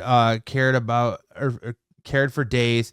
She came along, and the tickets have been sold as well as ever. And who is on top of that? She is. Charlotte Flair tells her she can speak when she tells her she can speak. Stratton won't stand for that. She doesn't want to be known as the next Charlotte Flair. She's the only one wants to be known as Tiffany Stratton. Flair only sees a child begging for her opportunity to make her a star at WrestleMania, so she better get on her knees and beg. Then we get an interruption from Nia Jax. She says that this blondie back and forth is cute, but it's premature. Nia Jax and Nick all disagree that she will face Tiffany Stratton for the title next week. So if Charlotte wants to become women's champion, she will have to go through her. Flair thinks she will stick around next week to see what happens. And we get an Alexa Bliss entrance, which led to Alexa Bliss versus Candice LeRae, with Alexa Bliss picking up the win over Candice LeRae. I like the back and forth that she gave the Sister Abigail fucking DDT. Yes, that was a very nice finisher. Yes, that was a very nice finisher. I like that. Back to the Charlotte Flair and Tiffany Stratton. So I guess they're pushing Tiffany Stratton as a baby face. She's no longer a heel, but she's still kind of a heelish. You know, it's kind of in between. Yeah, in between, because like I said, I that's the one thing I do like what they're doing is they're having heels versus heels, like people that are, you know, I like that.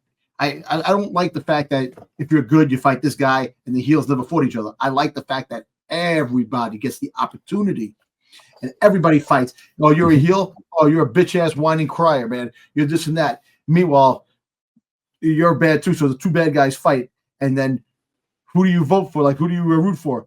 But then eventually the one that gets over is the one that they usually root for. But I like that type of storytelling and that type of what they're going about with the heels versus heels. So we never really had that before. I like that dynamic. Yeah, yeah. The Alexa Bliss, we all know that the Y6 is coming to Colin, so she's getting into that mode. So eventually we'll see her part of the Y6 very soon, if not after WrestleMania, probably more prominent. People let her get herself back into the swing of things. And people are speculating that she's going to be the human embodiment of Lily the doll, like the rest of the Wyatt Six are Huskus the pig and all that. So I don't know. But that led us, due to events earlier in the night, we were set up Cody Rhodes and Jey Uso versus Tama Tonga and Jacob Fatu, with Cody Rhodes and Jey Uso picking up the win as SmackDown's about to go off the air. Cody was attacked from behind by a hooded individual who turned out to be the returning Sikoa. Now, is he, though obviously he's a heel, is he going to have beef with Jacob Fatu and, I think that's the next logical step is Jacob Fatu versus Solo Sikoa at WrestleMania. Yeah, I see that happen. And I don't want Bloodline 3.0 though. I don't want. Well, look, this is the thing. The Bloodline storyline was supposed to last much longer than what it has. You know, because more stuff. See, and that's like I said again, and I'll say it again. Because Netflix wanted the Bloodline storyline, and I don't understand why they. All right, you know, I know enough of people fed up, but there was still so many turns, so many members. There was so much that they could do that they choose not. They'll probably revisit it down the road. Who knows? After WrestleMania, maybe they'll revisit it to build up the story to a different dynamic. But we'll see. Yeah. But I don't think 2.0 was as compelling as 1.0. No, 1.0 was great. 2.0, I love you, Sokoa.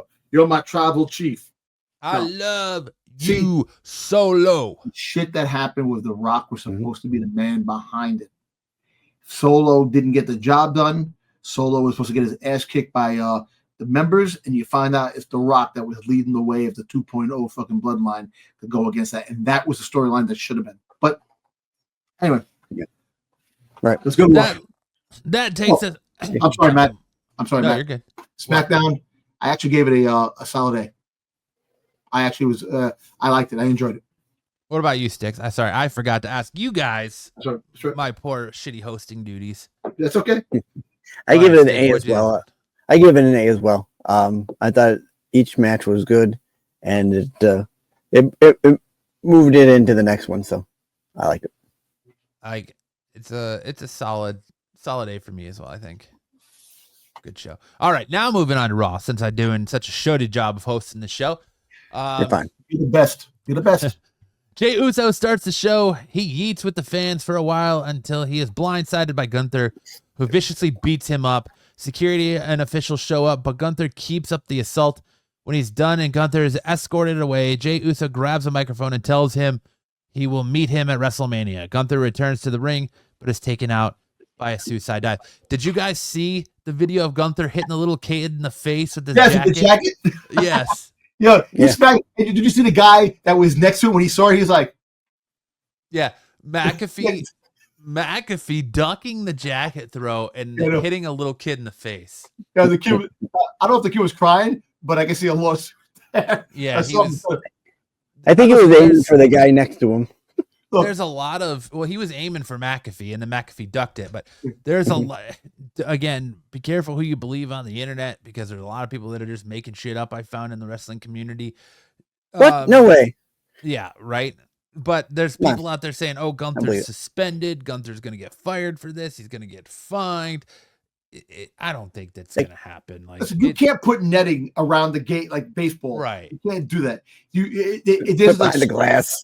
There's a disclaimer that you when you go in to say that we're not responsible. If the wrestlers come into the ring, it's all part of the show. If you're remember the girl got kicked in the side of the face. Remember she got kicked in the side of the face couple of shows ago. So there's a disclaimer that you get by sitting in the front. I would love to be in the fucking front, man. Fucking wrestlers jumping like, hey, if you go to a baseball game and you get hit by a foul ball, you're not going to sue the MLB for that. That's the risk you take for sitting there. Exactly. And that's why you have to pay attention to your surroundings. Plain and simple. It's just a jacket. It's not like he really would have got hurt unless he got hit in the face with a zipper or something. Exactly. In the eye. Yeah. Because he's blind. Zipper, but that led us to our first match of the night with Dakota Kai, the returning Dakota Kai. As we said last week that he would be back. See you later, Styx. We had the returning Dakota Kai versus Io Sky, and Io Sky versus Liv Morgan and Raquel Rodriguez, with Damage Control picking up the win. It was a solid match. Nice little back and forth. Liv Morgan getting beat up and busted open. I know. Raquel Rodriguez basically using her as a battering ram to. Okay, aside, I really, really admire Liv. Liv is becoming that type of wrestler where it's like, win or lose, she puts up a good show. She puts her heart and soul, and she showed her bruises. Like after the show, she had her face, and the show that she got the bruise on the side of her face. I like the fact that they lost, which even more intrigued. Yeah, you have to give Io Sky and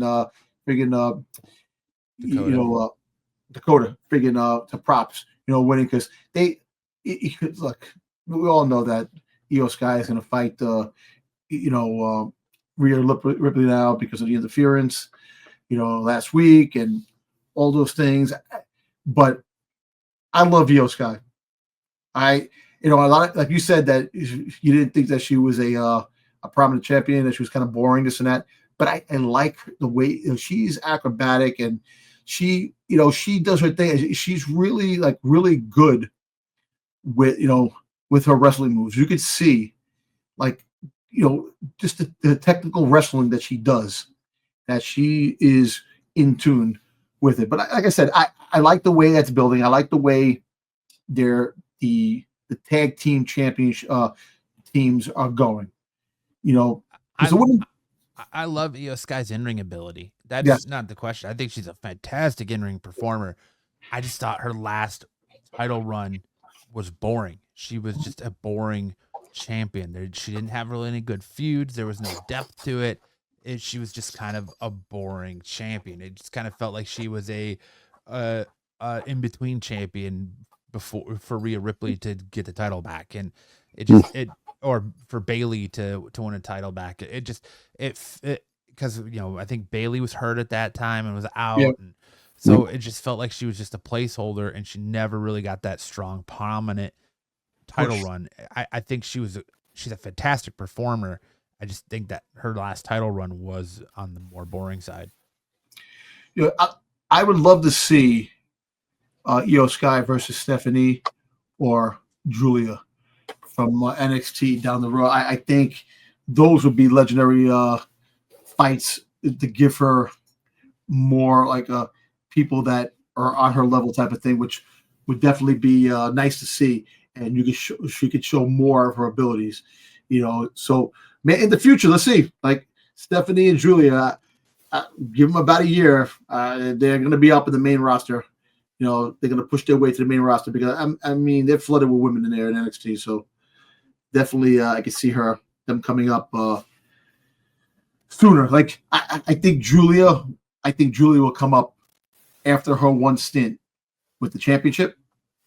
I can see that because I don't think she'll turn heel. They'll have her just come into the main roster. I see her coming up quick after her first stint. That's because she does bring a lot of people in, and her ring ability is fucking fantastic too. So, Styx, did you have any inquiry or that you wanted to put in or insight you wanted to give us to about Dakota Kai and Io Sky versus Liv Morgan and Raquel Rodriguez? Kai's return to was good. The match was an all right match. I thought for a first outing for her, really well. Somebody get this man a microphone. I know he's got static going, son. Our next match of the night was an elimination qualifier match between Lyra Valkyria and Bayley, with Bayley picking up the win. I thought that was easily the match of the night. That was a great match, a great showing by Lyra Valkyria, a great showing by Bayley. It was, I think, easily one of the most. I think that and the main event were probably the best matches of the night. Yeah, which was weird because we only had four matches on Raw. And it was mostly talking, a lot of fucking promos, a lot of things. Yeah, easily. Yeah, I agree with the Bayley match. I don't see Bayley winning championship gold anytime soon. Like championship gold, maybe the Intercontinental Championship or the U.S. Championship, depending on. Well, now the Intercontinental Championship. That eventually they might put her in to give her gold on that. Other than that, I don't see her championship runs anymore. The mid cards I see Bayley doing now. She won a lot. Like you have to put gold around her because obviously she is a top face, on Raw now, in wrestling. So we have to put some gold around her eventually. And that's why I like the fact that she's in NXT. Going back to NXT, those championships should be no matter who fights each other, you win it, you have it, you bring it to all the shows and do what you got to do. But it was a good match. It really was. And Valkyria, she's definitely showing a lot of potential too. On and it goes back again. Great in NXT. And then a little bit different approach in the main roster, not the way she was in NXT. You know, and that's the thing. That's a big question, the big problem with people coming up from NXT going into the main roster. That just the pushing, the bookings of aren't as solid as the NXT fighting. Because see, NXT, you want to fight, you'll fight people, and you have to show your best stuff to get looks so you can come up, to push up to the main roster. Once that happens, you don't get that push or that main thing in the main roster. But she's solid as a the Intercontinental Championship right now. We'll see what happens down the road. Like if she holds on to it at WrestleMania, I can see him putting it back, having that championship, Becky Lynch winning the belt, because Becky Lynch is going to come back, and remember, she beat Becky Lynch for the championship, so I can see Becky Lynch coming out and winning that championship off her. I'm almost starting to think that we're going to get an open challenge for that title at Mania, and that's when Becky's going to be the surprise and come back and take it from her. She's going to drop it to her. What did you think of that match, Styx? Can you hear me? Yeah. First off, okay. Yeah, Lala Curia. It was a good match. Like you said, Don, she's coming from NXT. It's a different ball game. And down there, you're trying to show what you can do to get up to the main roster. And once you're in the main roster, you're kind of subject to whatever storyline or action they want you to do. It's not show us what you can do. It's you've already done that. Now you got to kind of see that you can follow what we have written up for you. So, and I think she'll be fine. Then we had Ludwig Kaiser and Pete Dunne having words. Kaiser says he didn't need Dunne's help against Penta, and Dunne tells him he's going to beat Penta so bad he will regret showing up on Raw. Kaiser agrees to step back, and Dunne reminds him to stay out of his business. During the commercial break, Pat McAfee revealed it was Michael Cole's birthday. He got everyone to celebrate by singing happy birthday to him, and then Cole thanks everyone. McAfee says he's 60, but I cannot be sure if that is correct. Then once we came back to TV, AJ Styles was making his way to the ring and grabbed a microphone. He tells us that his heart forgot to beat out of his chest after a warm response. 4 months ago, he came into this building and was the biggest smile on his face because this was his stomping grounds. He was going to get his career back on track, and then he got injured. It was possibly a career-ending injury, and he thought it would be over, but he got up and felt there was still gas in the tank. Anything worth doing is going to be hard. And then he said, but here in Smashville, telling everyone that he's back, he has a long to-do list. He wants to remind the locker room that he's still the phenomenal AJ Styles.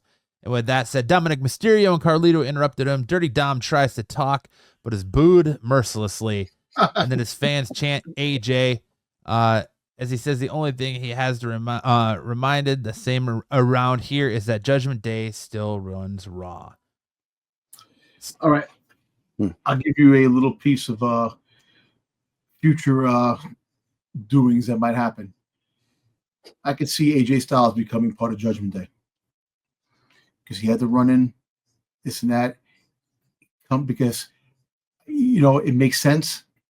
And that was coming from a friend of mine who actually told me, because I thought Malakai Black would be perfect for Judgment Day to come back, because when Dominic brought up the fact to Finn that they needed a new member, and Finn did not. Finn is leaving, so AJ Styles could be the perfect part to becoming the new leader of Judgment Day. If maybe, so that. But AJ Styles does look fucking phenomenal, in shape. He looks even more jacked than he did before he went up. He does. He looks very jacked. And they tried to recruit him way back in the beginning of the thing. Yeah. That's what I'm trying to say. So, that could be the turning thing. But what makes me laugh? I go back to the feud that he had with LA Knight, when fucking goddamn LA Knight showed up at fucking his house and he was working out and he was fucking jacked as all hell. Fucking kill the cops. This guy's on my property. No, but yeah.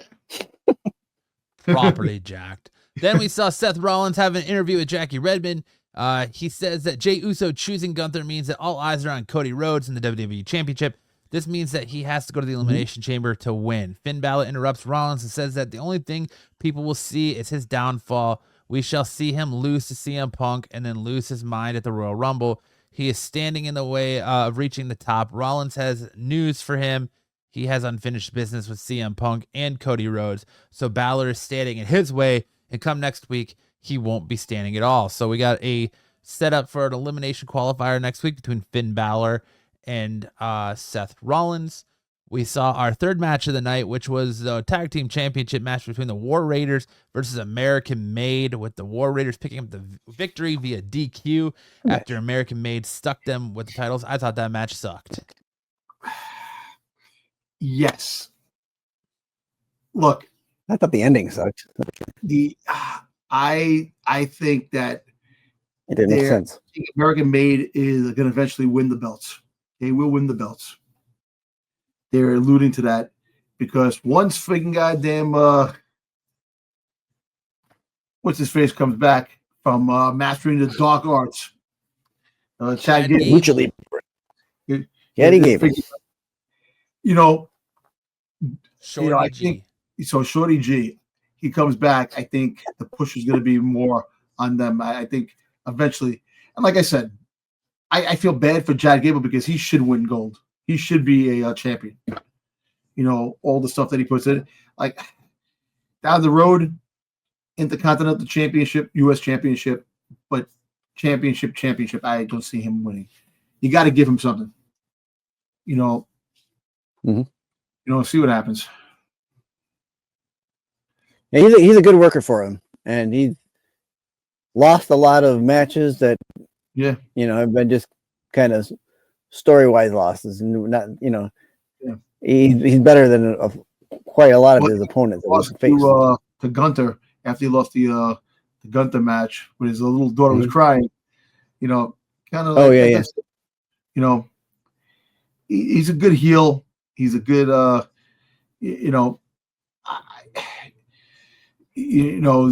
Alpha Academy should have stayed, and what they should have did was bring Otis into the mix too, and just have them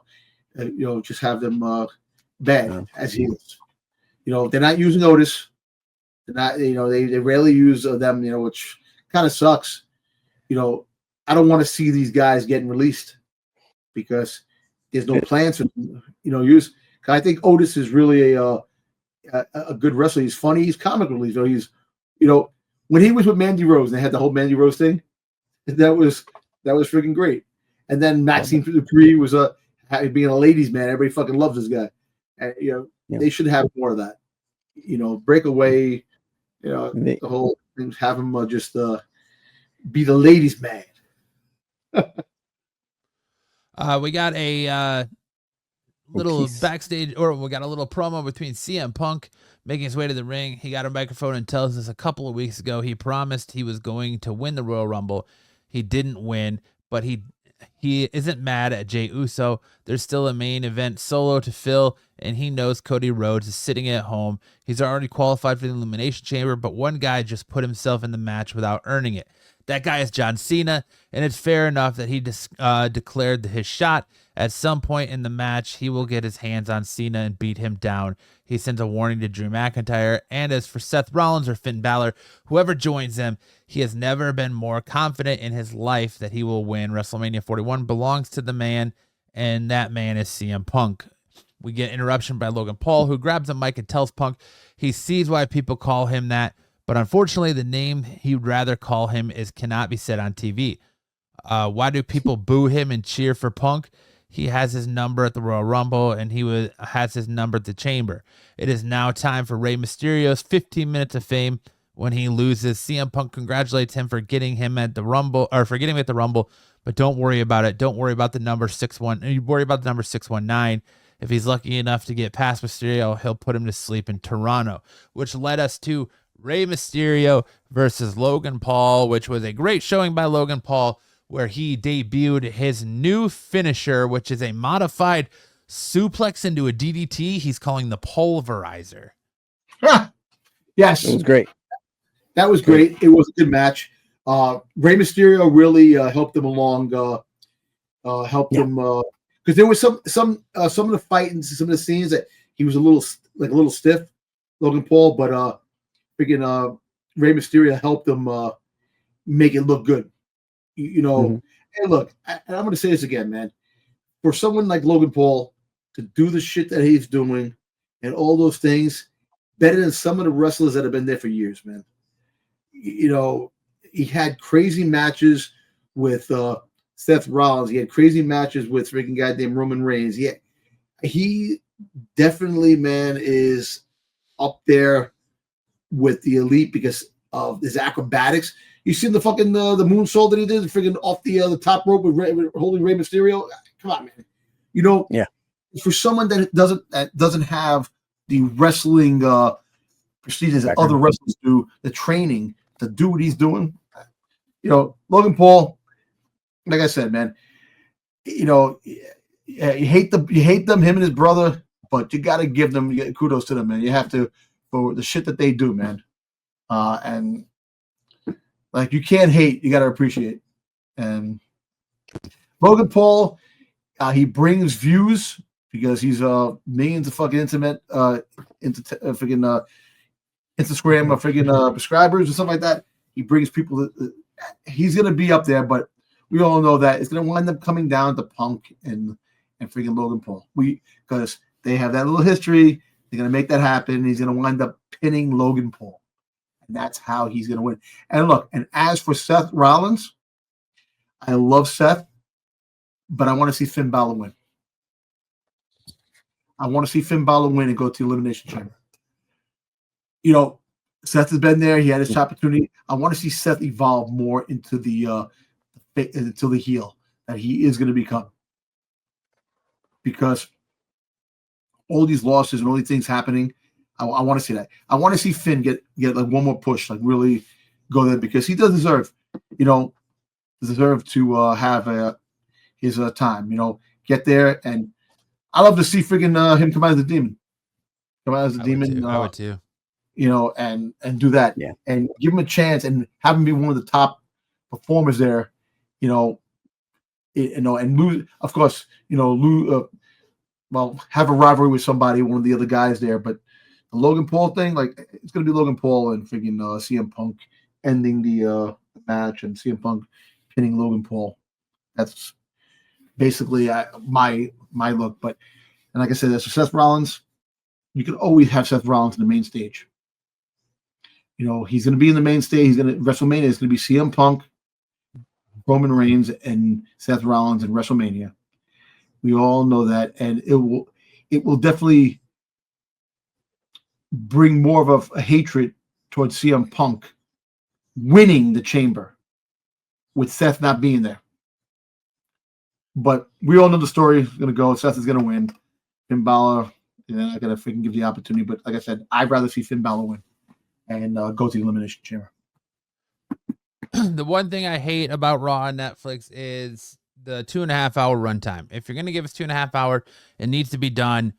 Give us 3 hours. As we saw the New Day attack Rey Mysterio as Raw was going off the air. We don't know what that was about. We got a little bit after stuff on YouTube and things like that as Raw went off the air, but it's very disappointing and hard to buy into these storylines as, Rey Mysterio is getting attacked by the New Day off the air and you don't get to see them. And they've done that a couple of times. You said that you have there's no time limit. You can go 3 hours, 2.5 hours, whatever. Just freaking go, have them, show them get jumped by New Day, fighting Rey Mysterio and beating the shit out of him, and have that happen, and everybody comes running out, and then you can end it. But not show them to jump out, hit freaking Rey Mysterio, and then it goes off the air, and then it's like Netflix the stream end. It's like last week. Remember when the promo was it last week or 2 weeks ago with the promo with CM Punk and Cody Rhodes. That it says he goes freaking cameras the live broadcast has ended, and it still went on. That was cool. Have that with everything else, man. You might as well just do that. But for me, Raw was probably about a B+. It was too much talking, only 4 matches. Yeah, in 2.5 Yeah. hours. Probably about a Yep. B plus for me. a B plus. Same here. I agree. Bleep play. Next up, we'll roll into NXT. We'll roll through NXT real quick. We saw Cora Jade defeat Bayley by pinfall. Then we saw a triple threat tag team match for Josh Briggs and Yokishi Inamaru defeated No Quarter Catch Crew and Hank Walker and Tank Ledger by pinfall. NXT Heritage Cup champion match, Lexis King defeated JDC by pinfall. We saw Javon Evans get cleared and sign his contract to face Ethan Page at Vengeance Day. Yep. We saw Zara defeat Nikita Lyons by pinfall. Ricky Starks then appeared in the audience and cut a promo about how he's here in NXT to turn the place upside down. Julia and Stephanie Fakir wished each other good luck for Vengeance Day. Then we had the NXT North American Championship Steel Cage match. Tony D'Angelo defeated Ridge Holland by pinfall. And then he was turned on by what's her name in the group? I don't know. I can't think of her. I can't think of her name right now.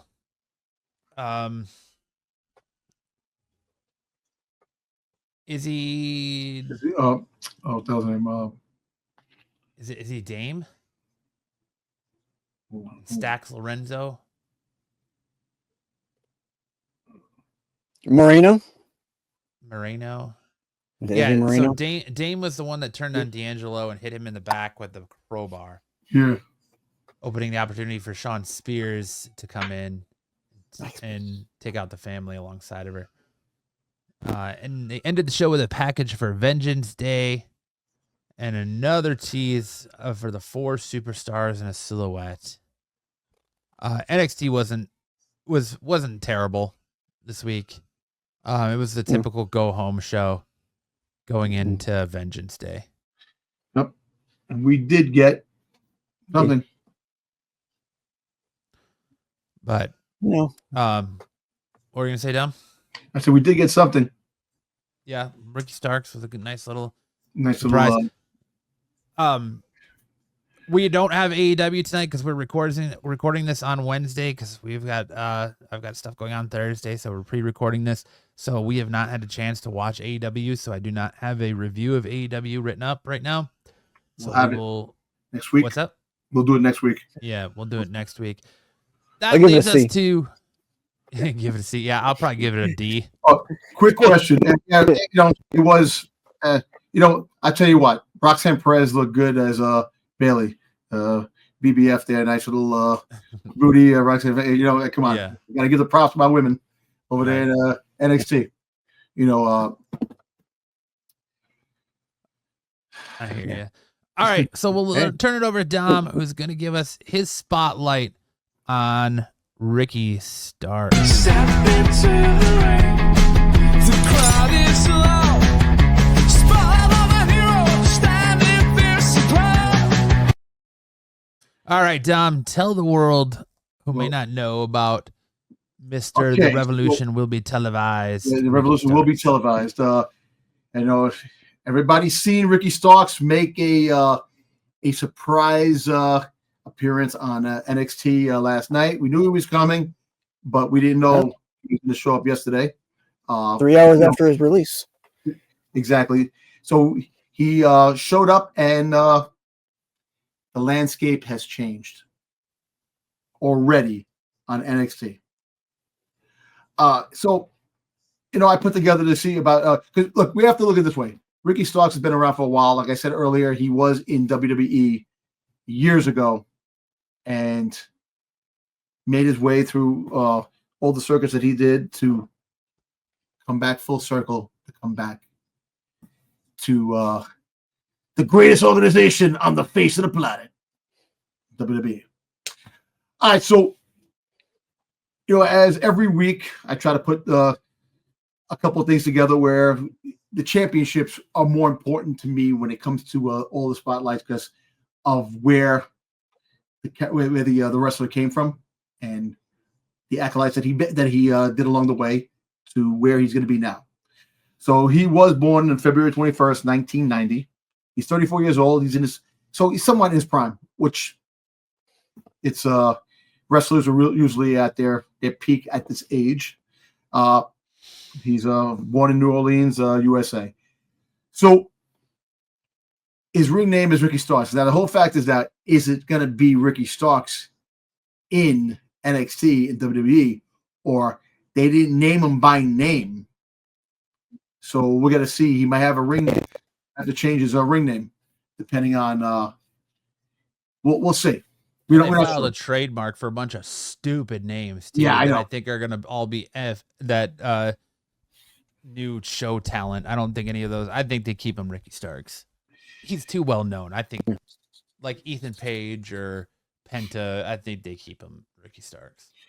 Yeah. So hopefully Ricky Starks, and no, he's not related to Zoe Starks. So there you go. Even though they kind of look alike. They do. So we all know he came from All Elite Wrestling. He was in All Elite Wrestling for a minute, and he had his run there where he cut some of the best promos. His mic awareness is freaking awesome. And that's what WWE needs, more people on the mic that can actually talk on the mic. And we're in for a treat when he starts to get himself going. So we'll see. So when he was in All Elite Champion, he was AEW World Tag Team Championships with Big Bill, and he was also a FTW Championship. He was also AEW World Championship Elimination Tournament. And he had that, and the Dynamite Diamond Battle Royal in 2022. He also won the Men's Own Cup in 2023.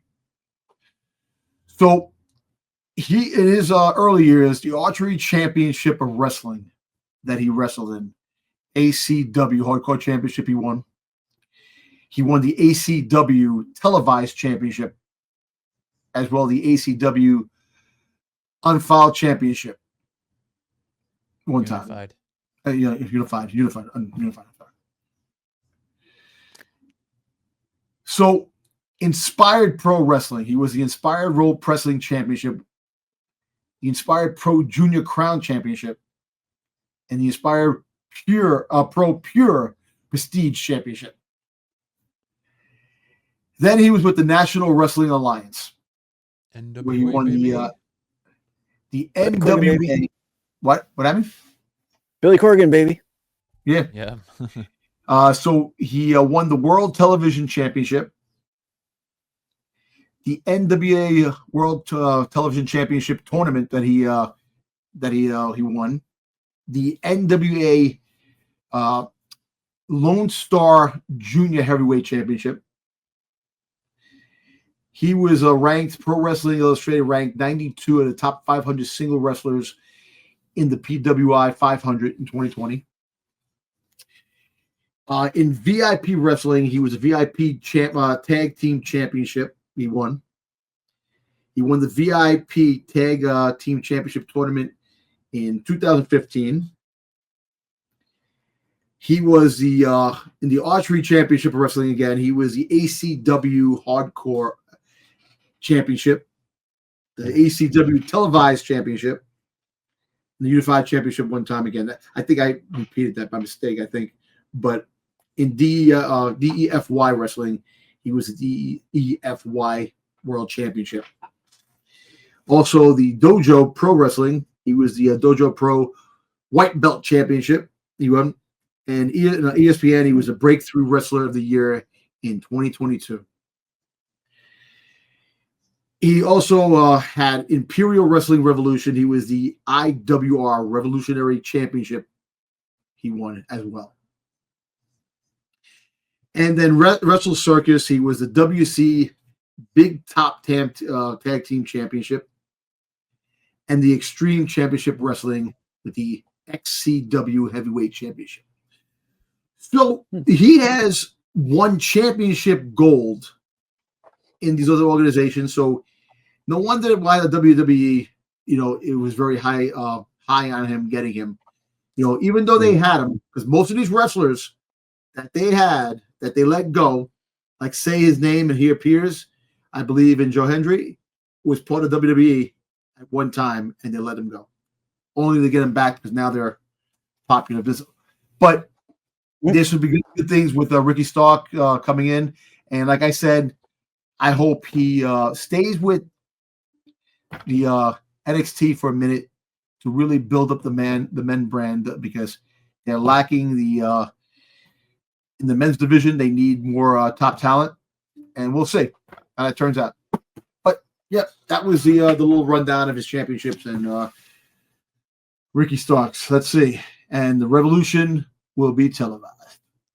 Good job, Dom. I feel like I know more about Ricky Starks already. Now we're going to hand it over to Styx, who's going to take us on a trip through WWE history in the time tunnel. Step into the time tunnel, let's rewind. Everything behind gets left behind. The lights are flashing, reality's just a blur. Everybody's ready, let's take this tour. I like that. I do. I've secretly listened to that song about 20 times. I know, it's catchy. And all I do is envision Styx's face. Yeah. Like the time tunnel. His stuff's still muted. I can't unmute him. Yeah. Oh, there he goes. Okay. All right. Yeah, for some reason they muted. This week, there've been some chat on the internet and talking about wrestling themes, what's going on with wrestling themes, people coming out, nobody knowing who they are, people asking for them to go back to their old theme. So I decided to scour the internet a little bit and get a top 5. There's a whole bunch of these top 10, top 50 wrestling theme songs that people put out periodically. I kind of went through, I got an average, and so these were the top 5 that averaged out from the sites that I went to. So here are your top 5 theme songs. Let us know if you agree or disagree. But here we got number 5. We got Edge, Metalingus. On this day, I see clearly. Everything's come to light. I love that. So I Alter Bridge, man. Come on, you can't go wrong with that, man. We need our friend Sam to come and sing the songs for us. I know, right? Don't. No, we don't. No, we don't. No? Okay. I like his lead-in music. I thought it was really good. It's a memorable theme song. Today, Don proved it that he remembers the theme song, even though it has been played in 5-6 years. Well, I tell you why. You know what's fun too? When he was part of they don't play it in another Team RKO with him and Randy Orton. I like how they blended that song with Randy Orton's song together, and I like how they do that. Some of the songs they blend them together when they when they had it. That's a cool thing. Yeah. So there's your number 5. Let's move on to number 4. We have the Macho Man, Randy Savage.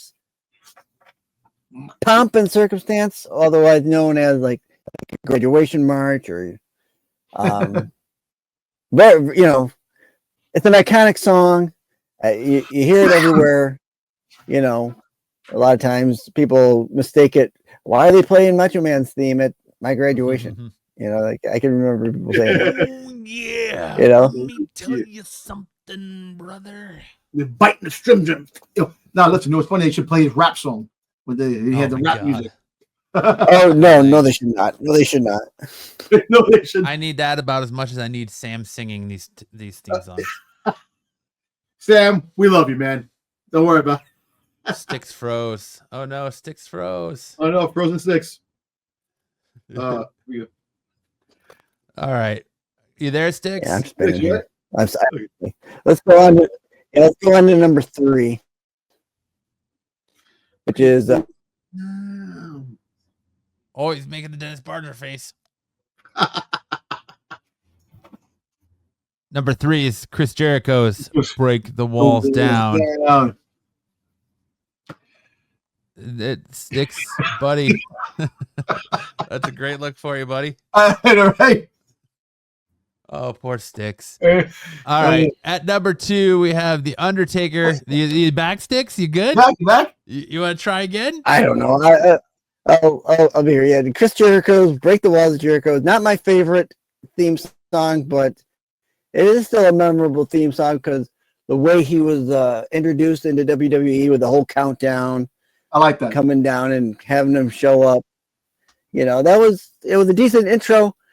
The song isn't as memorable as like Macho Man or Edge, but it's still a good, still good, I guess. What do you guys think? Yeah, I like it. I like it. When he showed up, when he first showed up, I like when he first showed up and The Rock was in the ring and he showed up, and I like, you know, when he showed up, that was one of the biggest like, oh shit, Chris Jericho is here and fucking Raw and WWE, which was great. Mm-hmm. I2J. Yeah. Oh yeah. You just made the list. I love that. Sucker hair, mom. That was his. Yeah, that was one of my favorite runs with him when doing the list. That's great. People get mad. Number 2, people did get mad. Yeah. It's funny. Yeah, you just made the list. Oh, yo, freaking goddamn. It was the best with freaking AJ Styles. You just suck a mom haircut. Yeah, you made the list. In that same one where he makes fun of what's the name there with no chin? Yo, what the hell is that? Oh yeah. Not Elroy. No, he was with with the face. I can't think of his name either. He was with Carmella. Carmella for a while, yeah. It wasn't Elroy. It was something with an E. You just made the list. Maybe. Someone's kid here at the side. Could someone come get this kid? You know, that was funny. All right, number 2. One of the more iconic songs that you can get, Undertaker's "Rest in Peace." You know, you get that gong going, and you know who's coming to the ring. Exactly. Number 1, Stone Cold Steve Austin's "I Would Do What You Tell Me." Class, iconic. The minute you hear that glass shatter, you know. Shatter glass, you know business is about to pick up. Yep. So these are a combined top 5. Let me know, or let us know what you think. If if something else should have been popped up there in the top 5 more than these ones, or if you agree, let us know down in the comments. Exactly.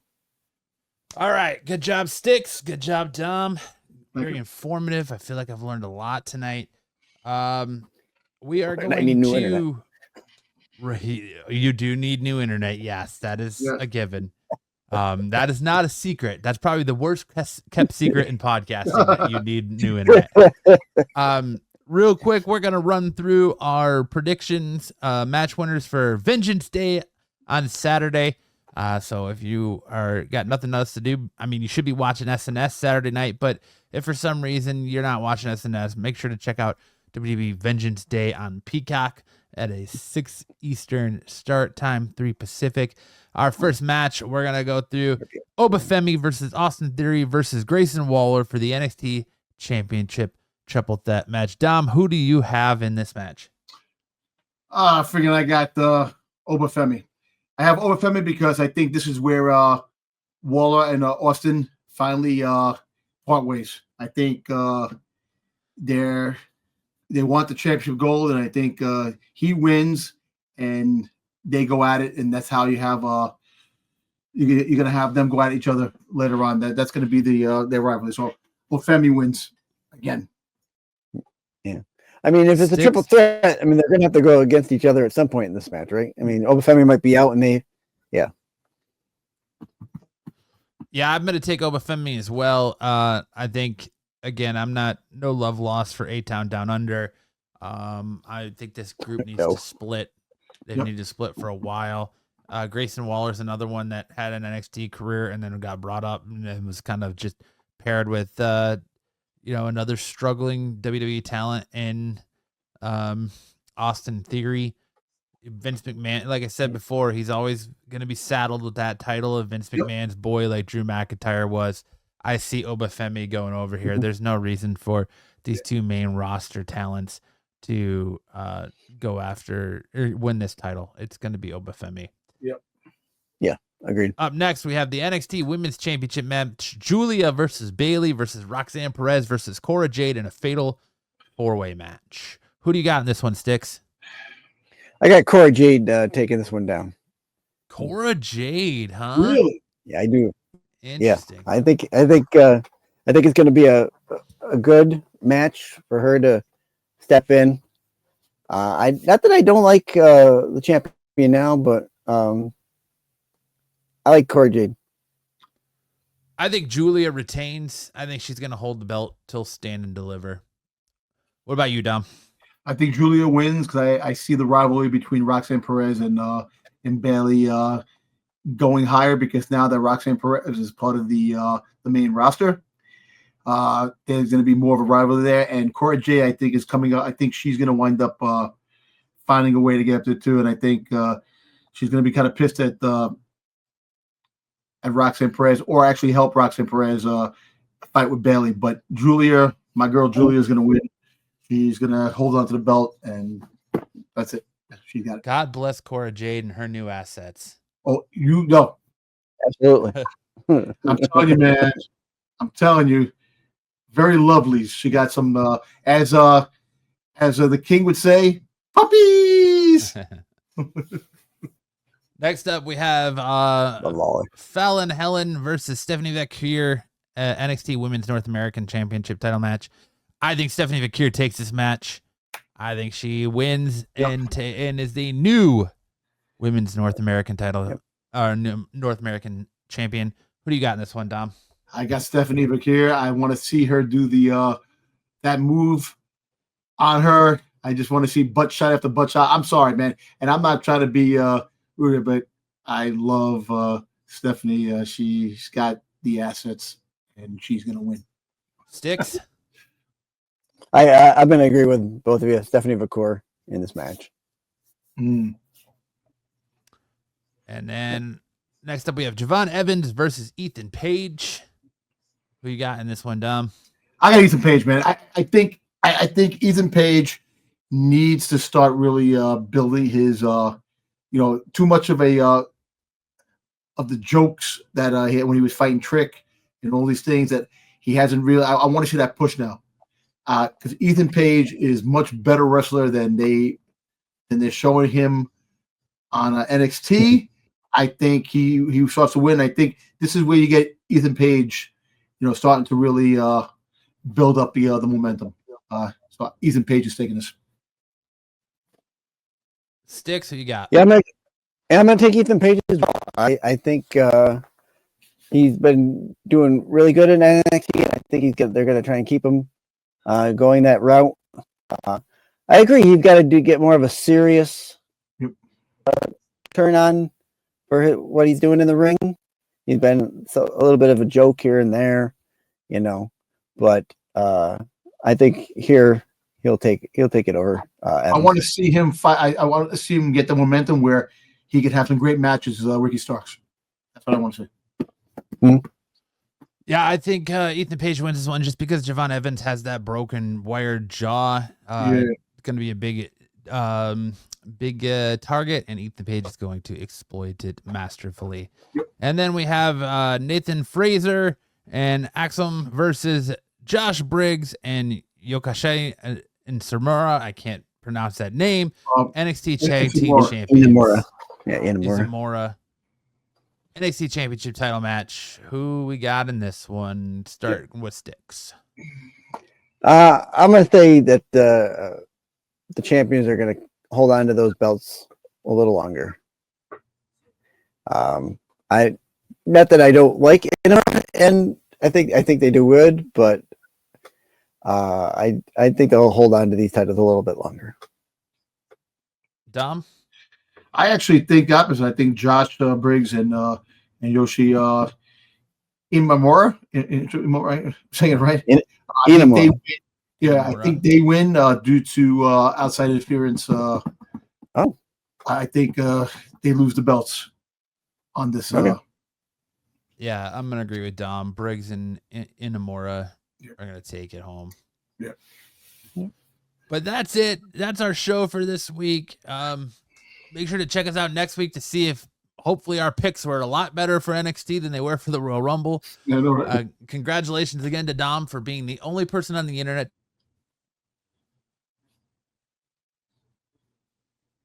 To pick Jey Uso. Big Uso. Yes. Yeah. Yeah. Listen, I mean, I think the way you picked him was a good way because you saw through a couple things there. I think, like that. You know, the losses, and then when he ran into Cody, and Cody gave him a hug and told him, "You'll get there, man. Good job." And that tells you that kind of gives that story.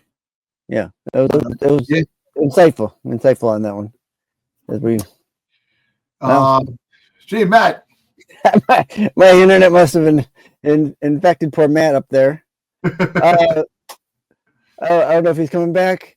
Listen, everyone who's here, like, subscribe, take some time to make some comments down in the description below. Let us know how we're doing. If there's anything you want us to cover, like I can cover some stuff in our segments. We'd love to do that. What the spotlight you like to do a character? Yeah. And look, of a wrestler. But I tell you this too, in the comments, let us know your picks for Vengeance and NXT. Yeah. Let us know your picks of your favorite song that you like for the wrestlers. Any wrestling themes? Just throw it in the comments, and we will definitely next week. We'll definitely read the comments, and we'll try to do the best we can. But like I said, just keeping the feedback, keeps us going, and we definitely like the feedback. We want to incorporate our audience with what we're doing here, with whatever we can. So, Matt, I'll have to figure that out where he is. That being said, I can't stop it. I can't stop it without me. Listen, I don't have a way to stop. Good thing we're recording. My computer just blue screen to death, dude. I was doing the exit and it just blue screen to death. Oh my god! Like this. You had that look. I was like this. I was doing that look. All right, let's try that again. All right, that's our show. Thank you guys so much for checking it out this week. Make sure to check us out next week. We can hopefully our picks are better for NXT than they were for the Royal Rumble. Let me give Dom his flowers one more time. Congratulations on being the only person on the internet to pick Jey Uso to win the Royal Rumble. Make sure to check out Dom and Styx every Friday night on the Qualified over on the Renovision channel. Make sure to check out all of the great content on Renovision. Make sure to check out Styx on Saturday Night Special along with me as well, and Dom on Sundays on the Star Wars show. It's always a good time. He doesn't get his just dues over there, but we show Dom all the respect here in the world on Off the Mat. Make sure to, if you like the show, make sure to hit that like, subscribe button on your way out. Make sure to hit that bell so notifications are turned on whenever we post a new episode of Off the Mat. Also, Off the Mat is now available on audio podcasting, so if you need to have your ears wrestlified or played with by us to get you all your little wrestling knowledge and information, you can listen to us audioly on all of your podcast platforms, Apple Music, Spotify, iHeart, all that good stuff. So make sure to check us out there. Really quick, I'm sorry. You know that Topps has the new wrestling cards that are out, the Snap.